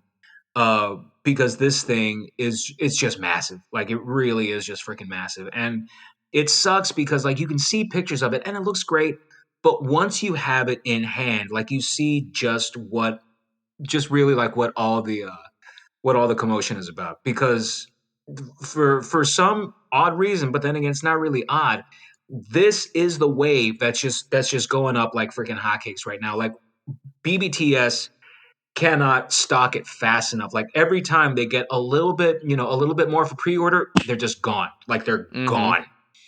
So I would imagine that with the in-stock sale that Mythic is about to have, these guys are going to go fast because this is just like the wave to have, and this is the figure, because um what it is that they did have in mind, and I'm a dummy for not realizing this, is that the Four Horsemen are actually making the Four Horsemen. Four Horsemen. Yeah. So this is the embodiment of war. Like this is their war offering right here. And you look at it, it's like, oh yeah, because like the next one, it's like pestilence or something like that. It's like the vampire wave, and this one, when you look at it, and when you look at it in that context, it's like this makes so much sense, man. So yeah, that's the one right there. And I've never really gone like that gaga over a Mythic Legions figure before, but this dude is just too gnarly. He's just way too freaking gnarly. What I keep waiting for is I haven't seen anybody take the picture of it yet. I want somebody to put that Mezco Hellboy on that horse. Oh yeah, that looked pretty sweet. So I don't know if you have. Do you have the Mezco Hellboy? I do. So I'll go. I'll take a picture of that just for you. Yeah, you might have to. I'm gonna request a hand pick on that one. that can be arranged. Nice. I'm pulling strings. I think it's back to me, right? No, to Dave. Yes, to Dave. Okay. Back to you. So my number 5 is I have an indie on here too. And it's something that was pre-ordered in 2020, but by the time it crossed oceans, it was 2021. Actually, you know what? This is still a 2020 thing, but it was so close to the holidays that I'm calling it 2021, and I don't care. And I'm putting it on my list for this year, because I think we had already made the list for last year, and so that was my excuse for getting it on this year. I don't think anyone else is going to have this on there. Friend of the show, and somebody who's going to have 2 more figures coming out, and actually 4 more figures coming out this year. Junk Shop Dog. Oh, okay. And it is his Sofubi Pro Wrestling Series 2 Bruiser Brody figure. This is not your articulation special. There are 2 points of articulation. But it's just like a really cool figure, because it encapsulates a style, the Popey style of figures, which for a lot of pro wrestling collectors, like, you are not, that's kind of rarefied air. They are very expensive and, not very attainable. But if you're into like the Chara Pros and things like that, it's still a little bit of a different style because it's more geared towards those older original figures. So it's just, it's really cool. You're not getting like, an incredible likeness, but it's, who it is when you look at it. And he's announced 2 others so far, right? We have Bull Nakano is coming, and Dynamite Kid, and didn't he also announce Legion of Doom? Or Road Warriors? Yes, that's right, and Road Warriors. Yep. So yeah, those are the other 4. Yeah, super cool figures. Super cool. Yeah, I think those Popey style figures go back to like the early 80s, right? 81, 82 was when they were coming out. Late 70s, early 80s, I think. Yeah. All right, so I'm gonna throw down my other Star Wars pick for my list, and we're going back to the vintage collection, and we're going to the Walmart exclusive Din Djarin and Grogu 2-pack of the vintage collection. So again, this is another vintage collection release that had a Black Series counterpart. This was the Mandalorian Din Djarin that had the swappable heads. So I think I'm not sure if the Black Series one had just a removable helmet. This was actually, we have a head for no helmet and then a helmeted head. So actual swappable heads. He comes with the, so far, well, no, actually now the single-carded Grogu, the child, is out. But this was the first way to get the child in the vintage collection. And even that little scamp is articulated. But the paint and detail on this figure is crazy. It's modeled after, I guess it's the episode with basically the showdown in the cantina when he's all battle damaged and IG-11 fixes him up. But he's got the he's got the jetpack, he's got the the rifle, he's got the canister with the Beskar in it. He's all dinged up and everything. Great figure, great accessories, great articulation. Comes with the child. What more could you ask for from a vintage collection figure? So, and I alluded to this earlier, but the new vintage collection figures, so like what they're doing in terms of engineering and paint and detail and everything, these new ones are incredible. The likeness to Pedro Pascal is striking, given the fact that his head is like smaller than a dime. It's absolutely wonderful. It really is amazing that this, and again, it really is amazing that in some respects their 3 3/4 offering is better than their Black Series offering, especially when it comes to the likeness of Dinjarin himself. Yeah, not that the Black Series one is atrocious. I think people were I mean, he looks a little bloated in it, fine, but it's obvious that it's Pedro Pascal. But I will agree with you that in this case, the 3 3/4 inch likeness is very much so more Pedro Pascal than the 6 inch one was. Yeah, it's better for sure. And you know what? That kind of makes me feel better because like the 3 3/4 inch figures, that's what put Star Wars figures on the map. So like, put a win in the column for us on that one.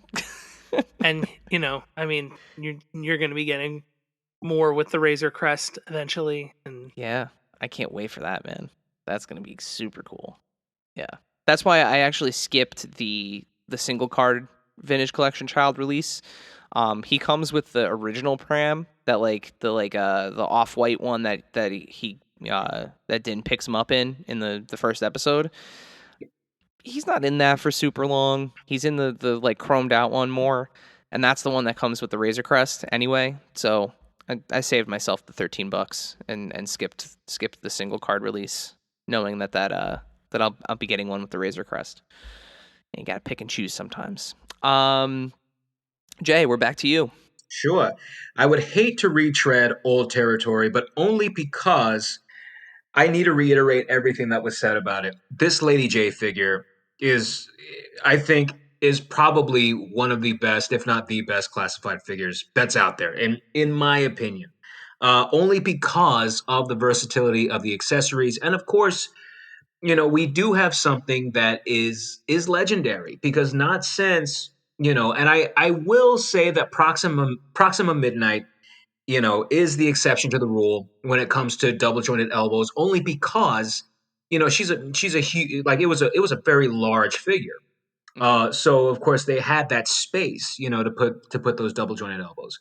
But when we're looking at something that's practically the size of a Power Rangers figure, and just done that well as far as articulation is concerned, and like I said, legendary when it comes to a female figure. One would hope that this is that this is the future from now on, and it sucks just knowing that we're getting those Scarlet and Baroness figures from the Snake Eyes movie line, which just goes straight back to what it was that they were doing. And I'm really hoping that the only reason because that's happening is because they had these figures waiting in the wing, and then boom, pandemic happened. But I'm hoping now, seeing that they're starting to put in Marvel Legends, you know, with these pinless, double jointed elbows. When we're looking at Domino, when we're looking at a few of the other gals that they just revealed, not these other reveals, but like the ones like last week or week before last. Yeah, like they're starting to look so good. So this Lady J figure, man, like she really, like, you look at it, like this really is the future of the female figure for Hasbro. And just seeing that this was, their first time around, in doing something, this size with this many moving parts, and just when you look at the accessories themselves, that's just the bonus on top. So yeah, I apologize right now for repeating what it was that that we said about the Lady J figure, but I think it's a figure that's worthy of gushing over here. So yeah, that's my number 4 right there. Could not agree with you more. Yeah, she could have easily fallen anywhere on my list. Aside from my number one spot, which for me is a very clear number one, and we'll get there. But yeah, pretty much everyone else on my list is tied for number two. The direction of the wind or position of the moon could very easily have changed any of the order of mine. But yeah, she is the future. That's the perfect way to put it. She is the future of the female action figure, hands Word. down. Dave, back to you. So this one I'm putting up there for like complete package more so than anything. The figure itself isn't earth shattering, but the presentation of the figure is off the charts good. And this is Ringside Collectibles exclusive Jazzwares AEW Unrivaled Double or Nothing Cody. Now it's the first AEW Unrivaled figure to come with the TNT title, the original TNT title. But if you look at this package, it's an amazing figure. You have basically like a translucent background that represents the screen from the stage at Double or Nothing last year, and you have basically it's a figure that comes with a lot of accessories, but the accessories aren't obstructing the work of art that is the front of the package. The accessories, the extra heads, the extra hands, the shirt are all on the side of the package.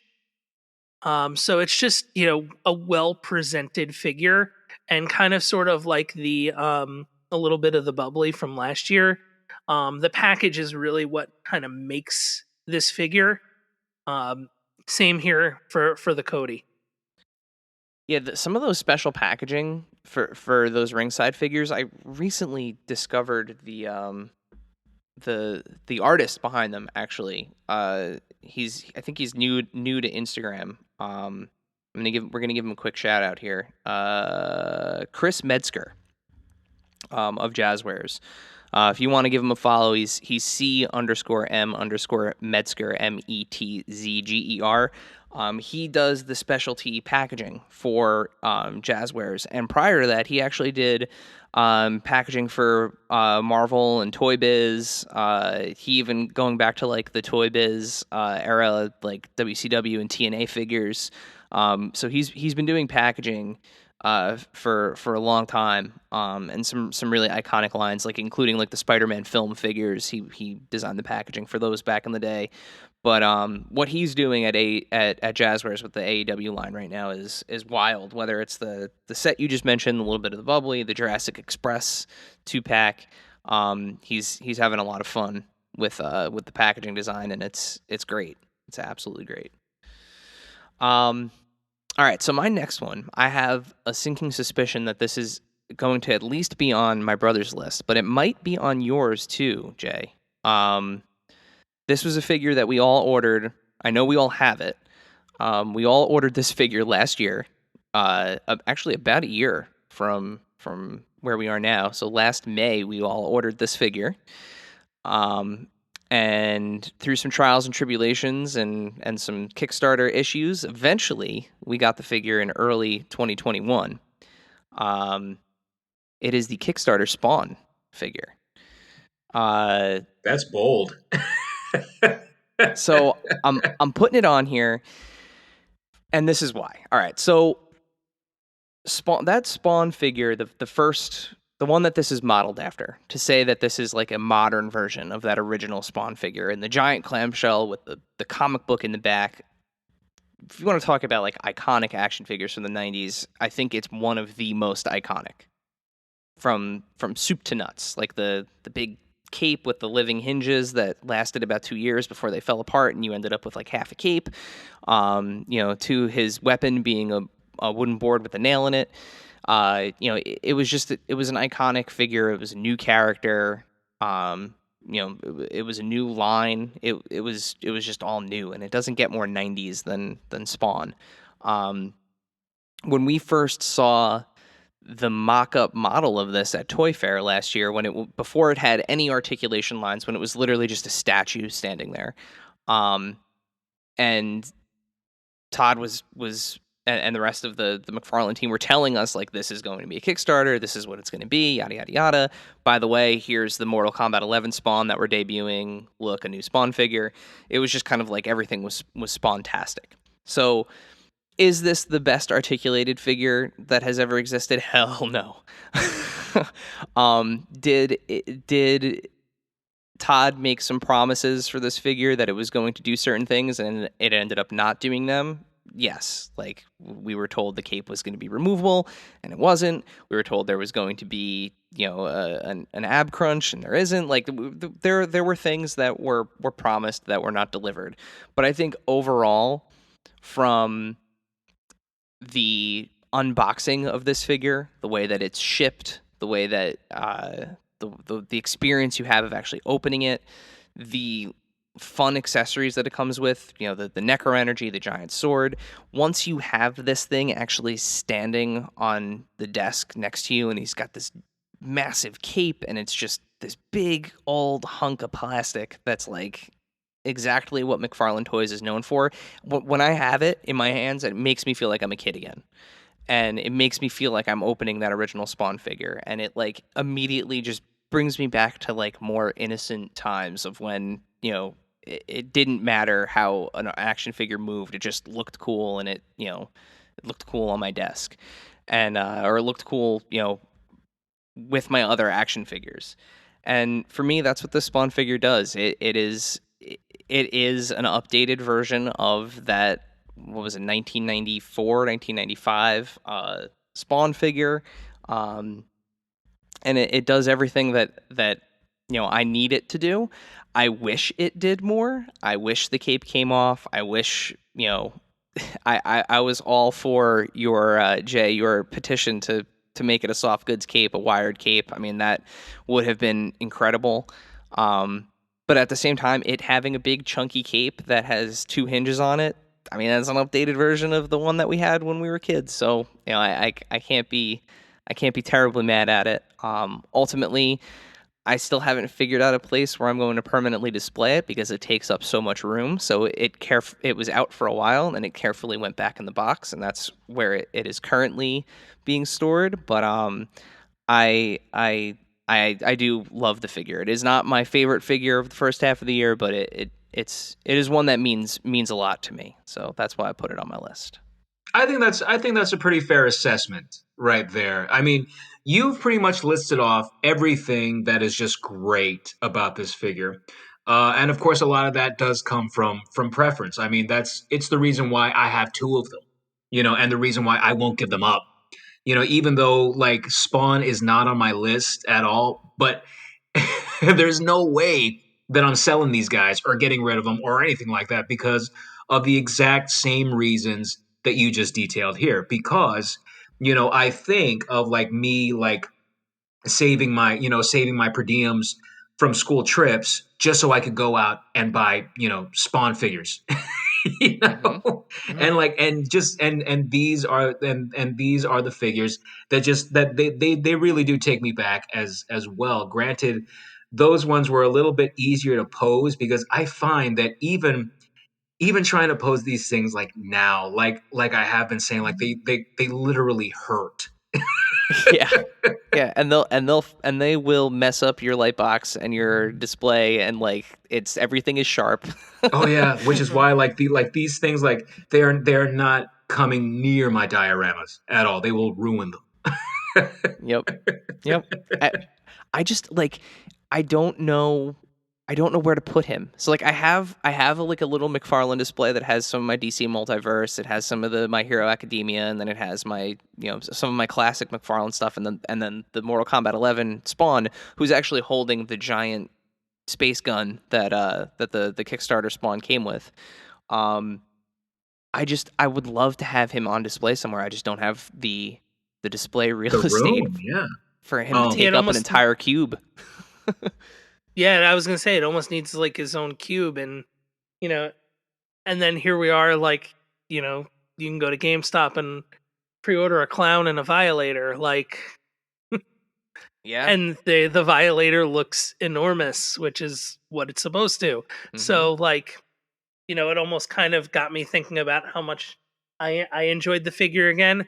Which, yes, that will be getting mentioned a little bit later on mine.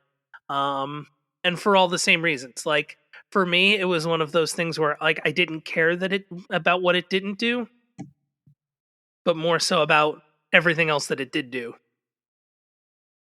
I think that's in summation it, right? So like this figure is either I mean, just like anything else. I mean, this figure is either for you or it's not. And Yeah. I think anybody that truly believed that they were going to be getting this like ideal articulated Spawn out of this must not have been familiar enough with Todd McFarlane and how McFarlane Toys works.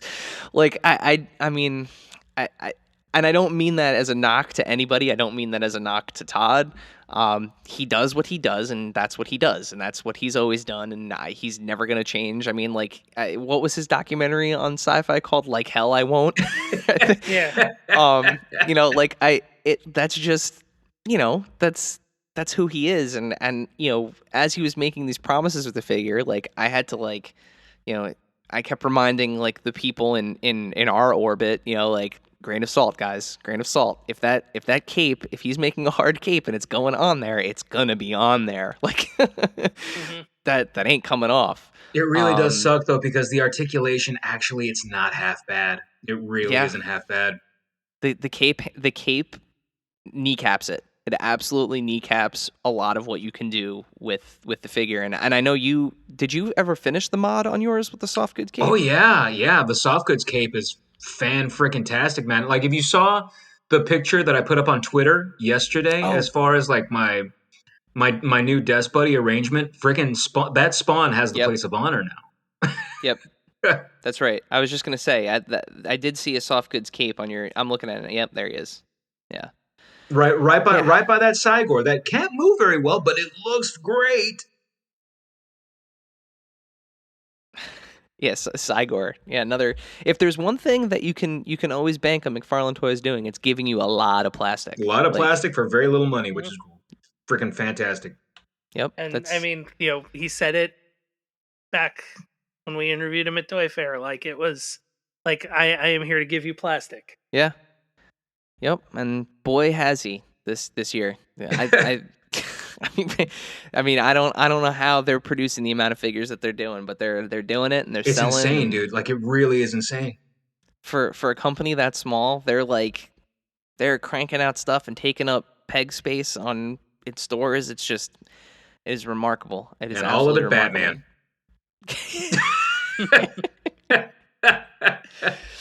I don't know what you're talking about. I saw Wonder Woman the other day. And I keep seeing Green Lantern. There's more than just Batman, Jay. Yeah, dare we say it goes beyond. No Shui. Beyond. No Shui. All right. Which is another fantastic figure, but that's all right. So, Dave, you also had Spawn on your list. Is there anything else you wanted to add about Spawn before we move on to go back to Jay? No, nothing. Basically, I would echo what you said. It hit me in the feels. And it just was kind of, even down to, like, yes, it's the reopenable clamshell or the resealable clamshell. But that's what it looked like, only enormous. Like, you got metal chains. They were cool. Bingo. It was cool. Jay, back to you. Sure. Let's see. So we'll go ahead and go to my number 3 spot, and this is a figure that is in my latest video right now. We're looking at the Sentinel SV Action. What SV stands for, I have no idea. Miles Morales. And this figure was a hard sell for me, especially after toying around with the Mafex Miles Morales, which I was not a fan of. And after playing with that one, I was just soured on the Spider-Verse as a whole when it came to merchandising. And then a couple months back, I had seen a couple, well, not, no, maybe like a month back, I lied.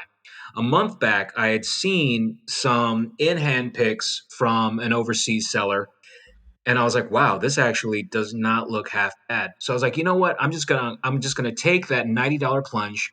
Let's just see, how it turns out. Like, worst comes to worst, I'll sell it the exact same way that I sold my Mayfex Miles. Just sell it for cost and just get it out of there.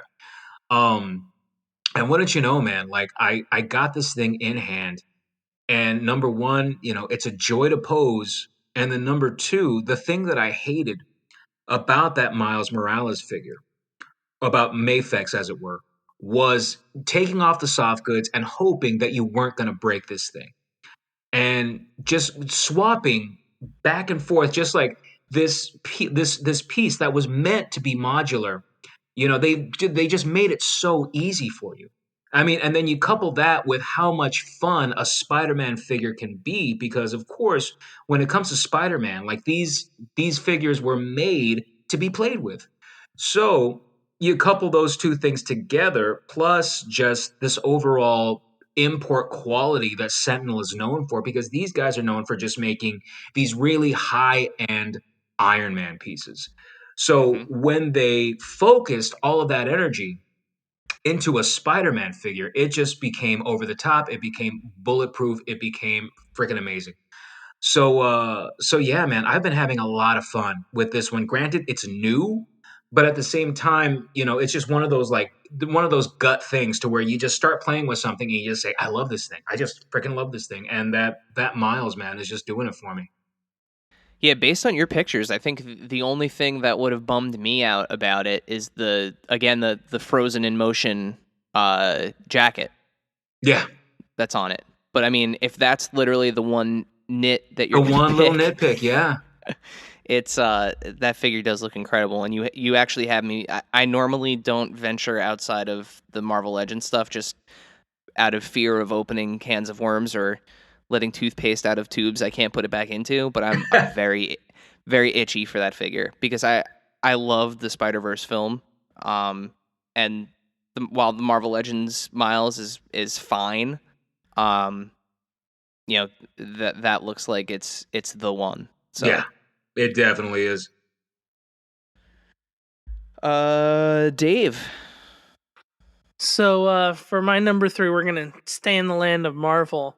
And this was kind of one of those ones where I I wasn't quite sure what to pick because there wasn't just one figure of this that I liked more than any other. But I do think the whole thing is just the whole line thus far has just been fantastic. Um, and repaints aside, but it's another one that kind of hits you in the feels and harkens back to things that you collected as a kid. And this takes me back to the Secret Wars days. Of course, I'm talking about the 3 3/4 Marvel Legends by Hasbro under the Kenner label. Now, granted, I don't think we don't have Silver Surfer yet. If I were to pick one eventually, that would probably be it. But I have to get it first. So, but right now, I mean, like every figure is cool. Like, you have the translucent Iceman figure. You have, you know, old school Daredevil, Elektra, and there are some, really fun accessories in there. Bullseye, you have Electro, and it kind of runs the gamut of Marvel characters, and you're eventually going to get into like that deep cut territory. And I'm here for it. The thing that continually blows my mind about that line is their dedication to the fact that the line exists in like 1982. So like people who are asking for things like red, like, oh, you did a green Hulk and a gray Hulk, how about a red Hulk? Or like, asking for like, will there be a Deadpool? Probably not, because that's not what this line is. Like, it's representing, and they're they're like steadfastly dedicated to the fact that this line exists in that very small time period, and you're only going to see superheroes, at least presumably for the time I mean, being, unless they you're evolve getting the line. US Agent, which is like late 80s. Yeah, But but still, like you're getting figures from that time period aesthetic, right? So Mhm. I love the fact that they're kind of sticking to that with the line, and that there's so many possibilities of figures. I hope they, with that scale, they need to get into like some like wacky vehicles, like make like the Fantastic Car and make the Spider Buggy and Oh yeah, that'd be great. like do stuff like that with those figures, because I mean ultimately they've said several times, like as collectible as these are, they are geared towards kids. Like they're hoping that kids are playing with them, and I know like the inner child in me would want vehicles and play sets and stuff if that was I mean, we the need more case. villains too. We have Loki coming, right? Mhm. So Finish up some of the teams, but like there's definitely a lot of room to grow on this. I mean, really the big disappointment for me was that we're already getting like stealth suit Iron Man. Um well, they're gonna repaint these. Yeah, They're they're gonna itchy for get that Mhm. reuse. it's yeah. that's the only way that this line is going to succeed, is if I mean, they. Spider-Man I get cuz you do need the symbiote Oh, yeah, Spider-Man, but like congratulations, Jay! You got a new black suit Oh yeah, Spider-Man. I'm definitely getting that. I wonder how his balance will be, though. I don't think it's going to be on point. All right, so back to me. So I have two left. So this is I'm on my number 2 here. This is my Jazzwares entry, and we're going to the Fortnite line, and a figure that I actually picked up on. I checked my the Instagram feed. I picked this up on January 2nd, so just made the cut. Jazzwares Meowscles. This is my favorite character in Fortnite. It is the character that I play as the most. It is a swole cat.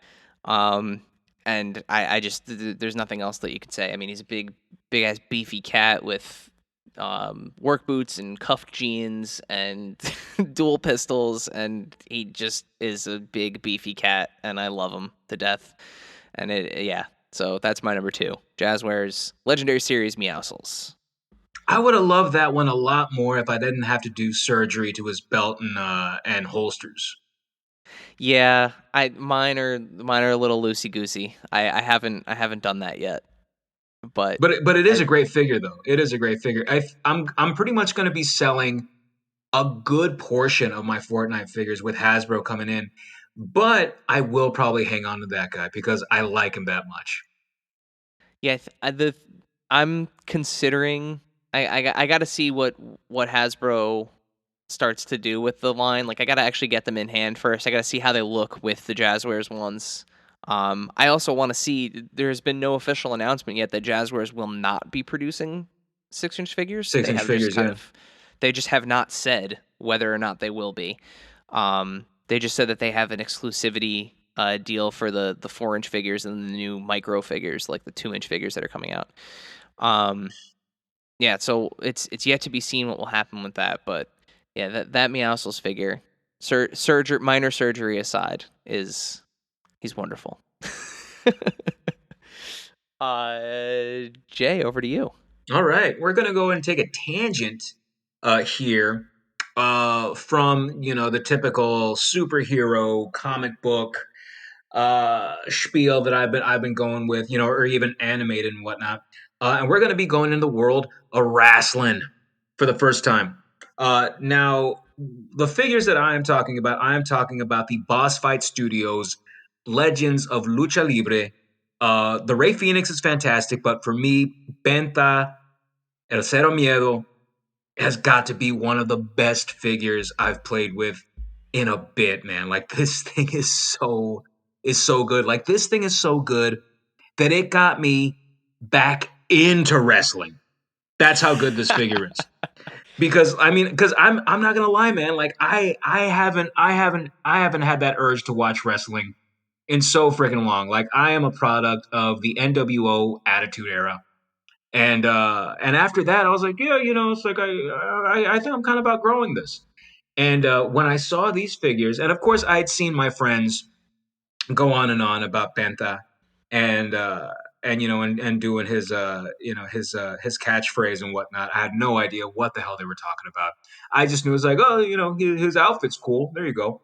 But once Boss Fight made these figures and I got them in hand and really started to play and pose and just seeing that these things with just how well that they moved, with just how well they were sculpted, with just how well the application was on these guys, and then just going back to the source material itself, these things are probably the best wrestling figures that I've played with. And I've played with Jazzwares, I have plenty of Mattel stuff, but these are the ones that really do scratch my itch there. And not only that, they mix in with a whole lot of your other stuff, seeing that I look at Ray Phoenix and I look at Benta. I mean, these guys, they're freaking Mexicans just like me. So we're not very tall. So so it works out, as far as just going toe to toe with these 6 foot plus superheroes and whatnot. Yeah, man, I am loving the just what it is that Boss Fight Studios is doing with these wrestling figures, man.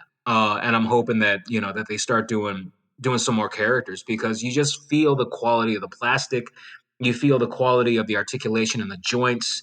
As far as just like the extra heads, the hands, the accessories, things like that, they're just out of this world, man. So, full disclosure, like when we were going to say, like, get into the honorable mention, just because I wasn't sure where I wanted to put these yet. Like, I haven't made my final decision on where these live, but these were two figures that I was very much looking forward to um, from Toy Fair on. Like, especially with, the fact that there was going to be a Penta and there was going to be a Ray Phoenix from Jazzwares as well, and now there's going to be second Penta and Ray Phoenix from Jazzwares. But just seeing the deco on it and just how well they nailed the tattoos to the extra accessories that come with it. Like Penta's been in a couple death matches. He came with a light tube. Like it's borderline. They're borderline perfect in the execution of them. Um, there's a couple things like yes, you have the reused legs on both of them, but still, even with that, they are so good. And yeah, it does have me looking very much forward to Wave 2 and Wave 3, which Wave 2, I think we're getting like early 90s, late 80s Conan, and we're getting Lady Maravilla, which is awesome. And then we're getting the Fanaticos, which is going to be kind of It's almost like their almost basic like, line. but it's the articulation in it is like not basic, Yeah. but it's just kind of like more of a lower price point, I guess. Fewer accessories, etc. But yeah, these are fantastic. Like they were my honorable mention if I were to have one. Just because I'm not quite sure where I've landed on where they live in this list yet. But yeah, they're awesome. Yeah, and Jay, same for me. So like I fell out of wrestling, back in the 90s as well. The pandemic and paying attention to, the stuff that like Jazzwares was doing with the AEW line. That's really what drew me back into wrestling too, was the AEW stuff. And then like I'd finish up watching AEW and be like, what other new wrestling is there this week? Start watching, some of the WWE again, and it's just kind of like it has sucked me back in. What I've been doing, I've been going back to pretty much just to YouTube, and just going on the recommendations of friends and saying, oh, dude, if you're into Cero Miedo now, it's like, yeah, you need to check out this match, this match, this match, and it's All the kind of stuff from insane. Lucha Just like, Underground. what's that? The stuff from like Lucha Underground. Oh yeah, yeah, a lot of that Yeah. stuff. Yeah. so so pretty much just like spending a lot of time just like looking at that stuff, like, but like between meetings and gigs on Zoom and whatnot. I'm like, man, like this is just intense. I mean, because like these guys, like when I compare them to just like the lugs, who I liked, back in the old WCW days and whatnot. just the sheer acrobatics that these guys do, man. Like it's amazing, dude. It really is. So if you want to see Oh, something, Ray Phoenix is unreal. Yeah. Yeah. if you want to see something incredible, if you have Hulu, the David Arquette documentary, I think it's called "You Can't Kill David Arquette." Highly recommend it. He goes to Mexico for some training, and there is an entire sequence of what I could only describe as mini wrestling matches that happen on the street in Mexico at stoplights. Like while the light is red, they have mini like short wrestling matches, and then basically walk up the line of cars and ask for money for watching the wrestling matches. The stuff that they pull off, these pro wrestlers, like they're just doing this on the side, is some of the most incredible athletic feats I think I've seen ever on a TV. It is unbelievable. And Outstanding. and then of course like they get into the ring and it's even cooler, but like just the athleticism is absurd. It's absolutely absurd. It's nothing like it was in the 90s. Definitely At check least into that. at least mainstream 90s. But yeah, definitely check that out. And there was a documentary on Vampiro as well. There's been a couple really cool wrestling documentaries. There's one about I think it's called Lucha Mexico, about like a lot of the CMLL guys. Paraguayo Jr. I think is in that one. Yeah, lots of really cool stuff. Spotlighting great wrestling. And Dave, I think this goes over to you now. So we're gonna stay in wrestling.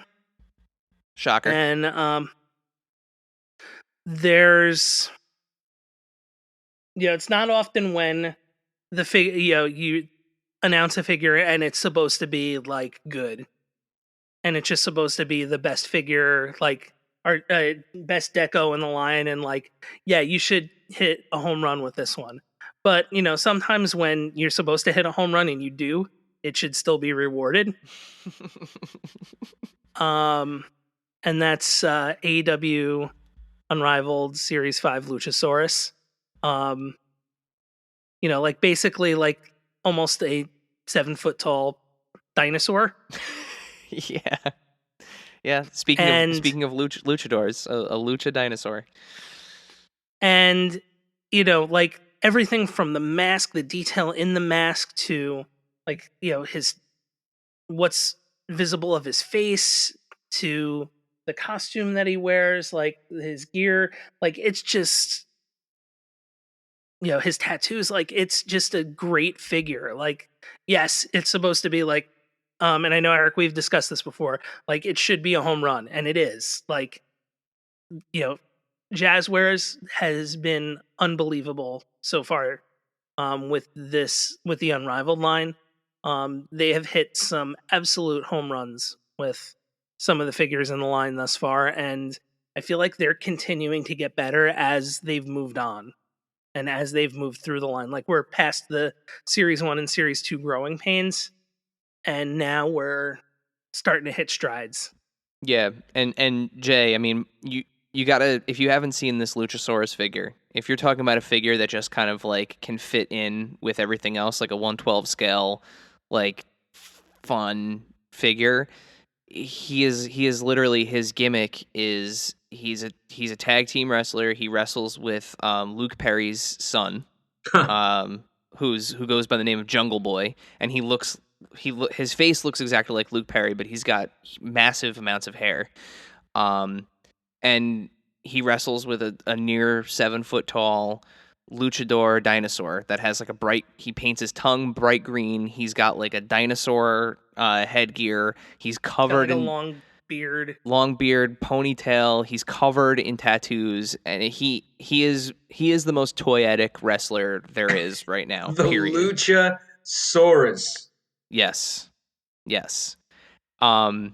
They actually just announced that they're relaunching Wrestling Buddies, like the plush Wrestling Buddies from back in the day, and he is one of the first ones that they're making, which is the best move they could possibly make. Complete no-brainer. Yeah. Like And I think like too the other thing that's awesome about him, I may have this wrong.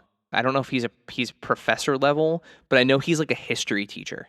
Like like he's like a US history teacher when he's not a wrestler. Or Oh, like that is that's great. what he studied. So like he is just like a big old 7 foot tall, ripped, tattooed nerd that is way more athletic than a near 7 foot tall man, like a man his size should be. And he seems like he's like the super nicest guy, and And it's just this larger than life character. yeah, And it's, it's you know, amazing. you would think like this shouldn't be good, but it's great. Yeah, the tag team is called the Jurassic Express. Yeah, That's hilarious. it's On the indies, it was a boy and his dinosaur. was it really? Yeah. That's even better. They should go back to that. That's fun. Yeah. So definitely keep an eye out for that that figure. I think you'd be very happy with him if you come across him. So I'm gonna close out my list here with my number one. My number one is also a very recent pickup. It is the NECA Ultimate McCready from The Thing, from John Carpenter's The Thing. One of my favorite horror films, sci-fi horror films, whatever you want to say. Some of the greatest like practical effect work that I think has ever been done in horror films was done in this, with the monster creation and everything.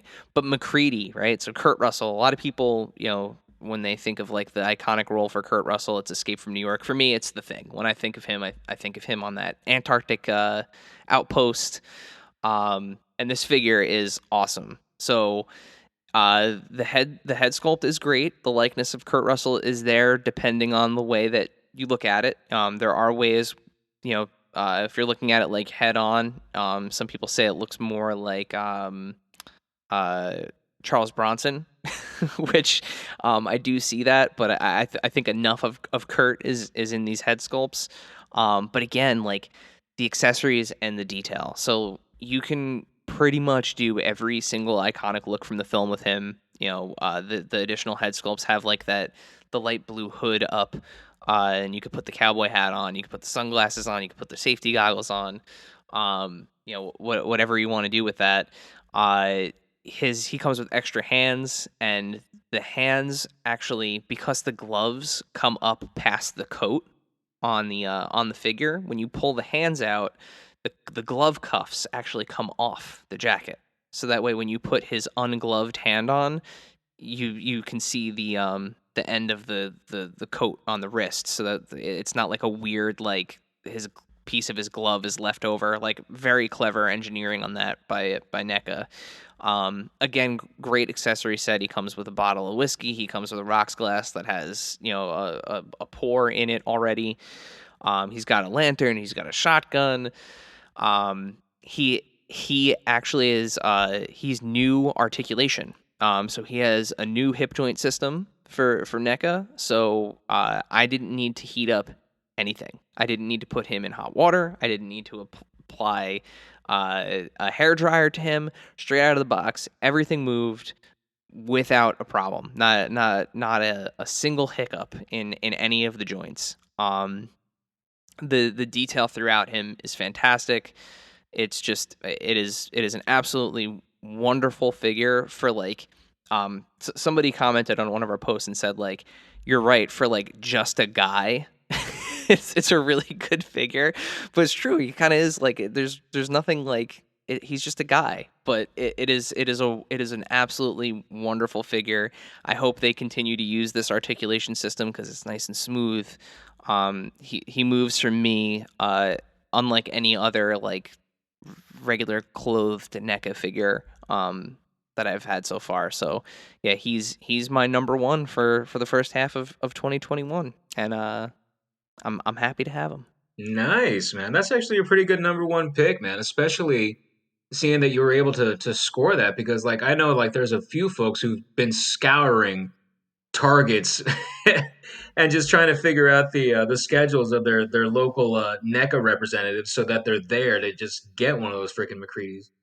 Yeah, I was not out looking for him. I happened to just be out actually with I had a Friday that ended early, and I took my infant out with me actually, and the goal was to drive around and try to get her to go to sleep because she was being a little fussy. So I decided to take her into a couple stores with me, and the first store I went into, they had the new Doc Brown, the Back to the Future Part 2 Doc Brown, which I also was looking for, and I was like, oh damn, that's awesome. And I saw the new King Kong, and there was no McCready, and I was like, whatever, like I'll eventually find it. It's early anyway. These aren't supposed to be out till Father's Day. And on my way home, she still was not asleep, so I picked another store to go into, and sure enough, there he was, fully stocked. There was like 8 of them there.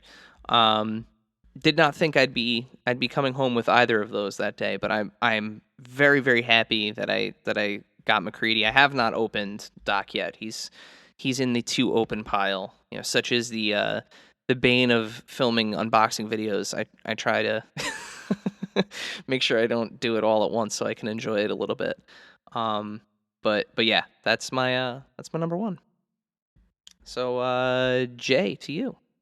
All right, man. So the number one spot is going to be going to an import, and we are looking at Mafex Superman. And one of the biggest reasons here is because number one, it's been so long since I've had a good Superman figure.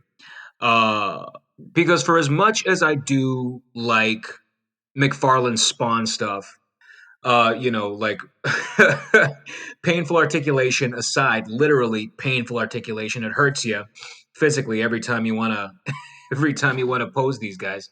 I'm not a fan. I wish I was a fan of their DC stuff, and I just haven't been able to get into it. So when it comes to Mafex and what it is that they're doing with the DC license, they're pretty much doing everything right, in my opinion. So it was fun for me to play around with a Superman figure that looked good, that moved well, great soft goods cape.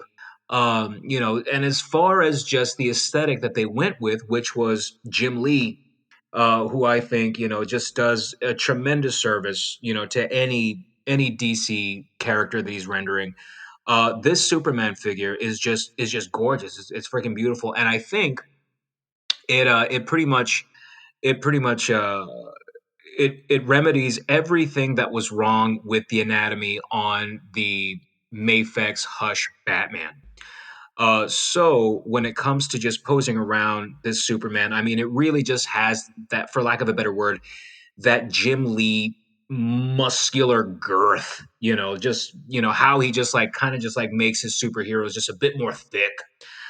So when it comes to just getting the Superman figure in hand and just what it is that I wanted to do, even when it came to taking pictures, like I hadn't been playing with my Photoshop probably in about like a good 2.5 years, possibly even 3. And when I said, you know what, I want to make this guy fly. Of course, just breaking out, the wire stands and the fishing line. I'm like, all right, let's make this guy fly. There was just so much fun in that, and just simply making a toy fly, making a toy, pick up, a Batmobile with one hand. Yeah, that was cool. I like that one. That one was a lot of fun. I mean, that really just comes down to it, to where I'm like, what figure have I had the most fun with, when it comes to video, when it comes to photography, when it comes to just all around playing. I'm like, yeah, it has to be this damn Superman. This damn Superman is so much fun. So yeah, it has to be number one, at least for now, the Mafex Hush Superman. Yeah. Yeah, I loved when you posted that Batmobile picture. This goes to show how good you are, like how well known you are for your posing prowess. How many people commented like, "How did this guy get him to hold the Batmobile up?" And I think I might have shared the picture, knowing that, because obviously I read the copy that you posted with the picture. Oh But yeah. because Photoshop was in there. But Yeah, I yep. think I think I posted the picture. I was like, what? This is dark magic. Or like, Just Jay Hernandez, Sorcerer Supreme. It's like, yeah, yeah, but that figure is that figure almost made me buy was almost my first Mafex figure. Almost. Very close. I was very, very close to pulling the trigger on that figure. It's a good one, and unbeknownst to me, it's become incredibly sought after now. I had no idea that was going to happen at all. Yeah. Yep. And they have a new one coming out. They have the Dark Knight Returns Superman. Yeah, the Dark Knight Returns Superman, which is fantastic too. Yeah. See, the problem for me is I think Dave might fall into this category too. We've invested in the McFarlane line. The good and the bad. So like for me now, like I have Superman, I have Batman, I have the Joker, I have Robin, Nightwing. Like I have like a lot of the core characters. If I get the Mafex Superman, I'll need a Batman to go with it. Batman, yeah. And I know how that goes. And it's like, okay, the McFarlane figures while they're not perfect and the scale is a little wonky on them sometimes, I think ultimately if you cherry pick the line, there are some figures that are, I will say, good enough.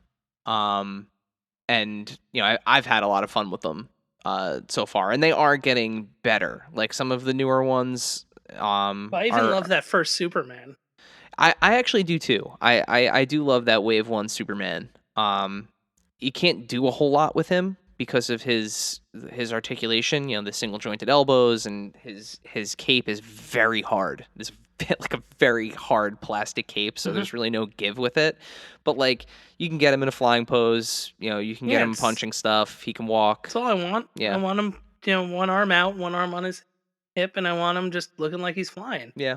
And for those purposes, the figure works. But that has kept me away from has really been been the thing that has kept me away from the Mafex stuff, especially watching your damn videos and you with those poses and everything. It's just I watch them like, damn it. Yeah, every time I see another Mafex, I'm like, yeah, that's really cool, but yeah, that's really cool, but. It's kind of like why I don't have any NECA figures. It's just like I can't. Yeah. Other than like the Toonie Terrors, like I can't just. I can't get one Jason. Like I opened up that can of worms, man. I keep telling you, I'm like, stay away. Don't do it. Don't. Yeah, don't every Jason is different. You need each one. Don't be tempted. So Dave, you technically don't have a number 1 now because we talked about it, right? It's Spawn. Yeah. It's Spawn. All right. Yeah, that was yay. Anticlimactic end of the episode. Yeah, so that's it. So there is 30 of what we think are some of the best figures that have come out in the first half of 2021. This will officially have been our longest episode, so that's kind of cool. Jay, before we let you go, where can we find you on the interwebs? All right. Well, you can find me at Jay Hernandez on YouTube. It's actually as simple as that. You type in Jay Hernandez on YouTube, J like the letter, Hernandez, and I'm the first dude who pops up. I'm like, wow, I actually thought this name would have been a lot more common. So you can find me there on YouTube. You can find me at just Jay Hernandez on Instagram, and I have recently joined Twitter, so you can find me on Twitter at ToyJawn1. That's Toy JAWN 1 at at Twitter. And yeah, for those of you all who don't know what John is, it's a Phillyism. I'm sure my Jersey boys here know exactly what it is that I'm talking about. Oh yeah. Mm-hmm.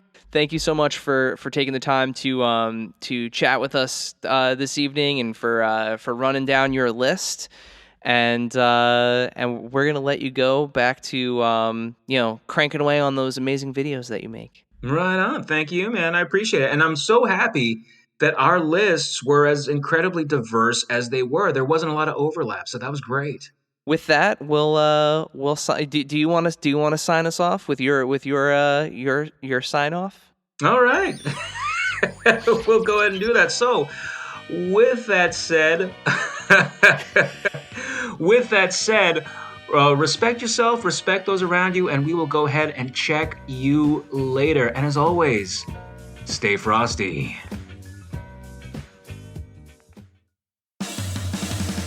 Thank you, dear listener, for hanging out with us today. Subscribe, rate, and review us wherever you listen, and then tell your friends to do it. Thanks also to Joe Azari, the golden voice behind our intro. Our music is Game Boy Horror by the Zombie Dandies. Find more about them both in our show notes. Follow us on social media at AIC_podcast on Instagram and Twitter. Stop by and say hi, show us your toy hauls, and share your toy stories. Maybe we'll talk about it in a future episode. Don't try this at home. Void where prohibited and some assembly required. Each sold separately, not a flying toy. Consult a physician if your toy run exceeds more than 4 hours.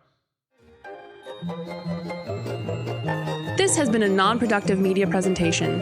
Executive producer Frank Hablawi. This program and many others like it on the Non-Productive Network is distributed under a Creative Commons Attribution Non-Commercial No Derivatives license. Please share it, but ask before trying to change it or sell it. For more information, visit non-productive.com.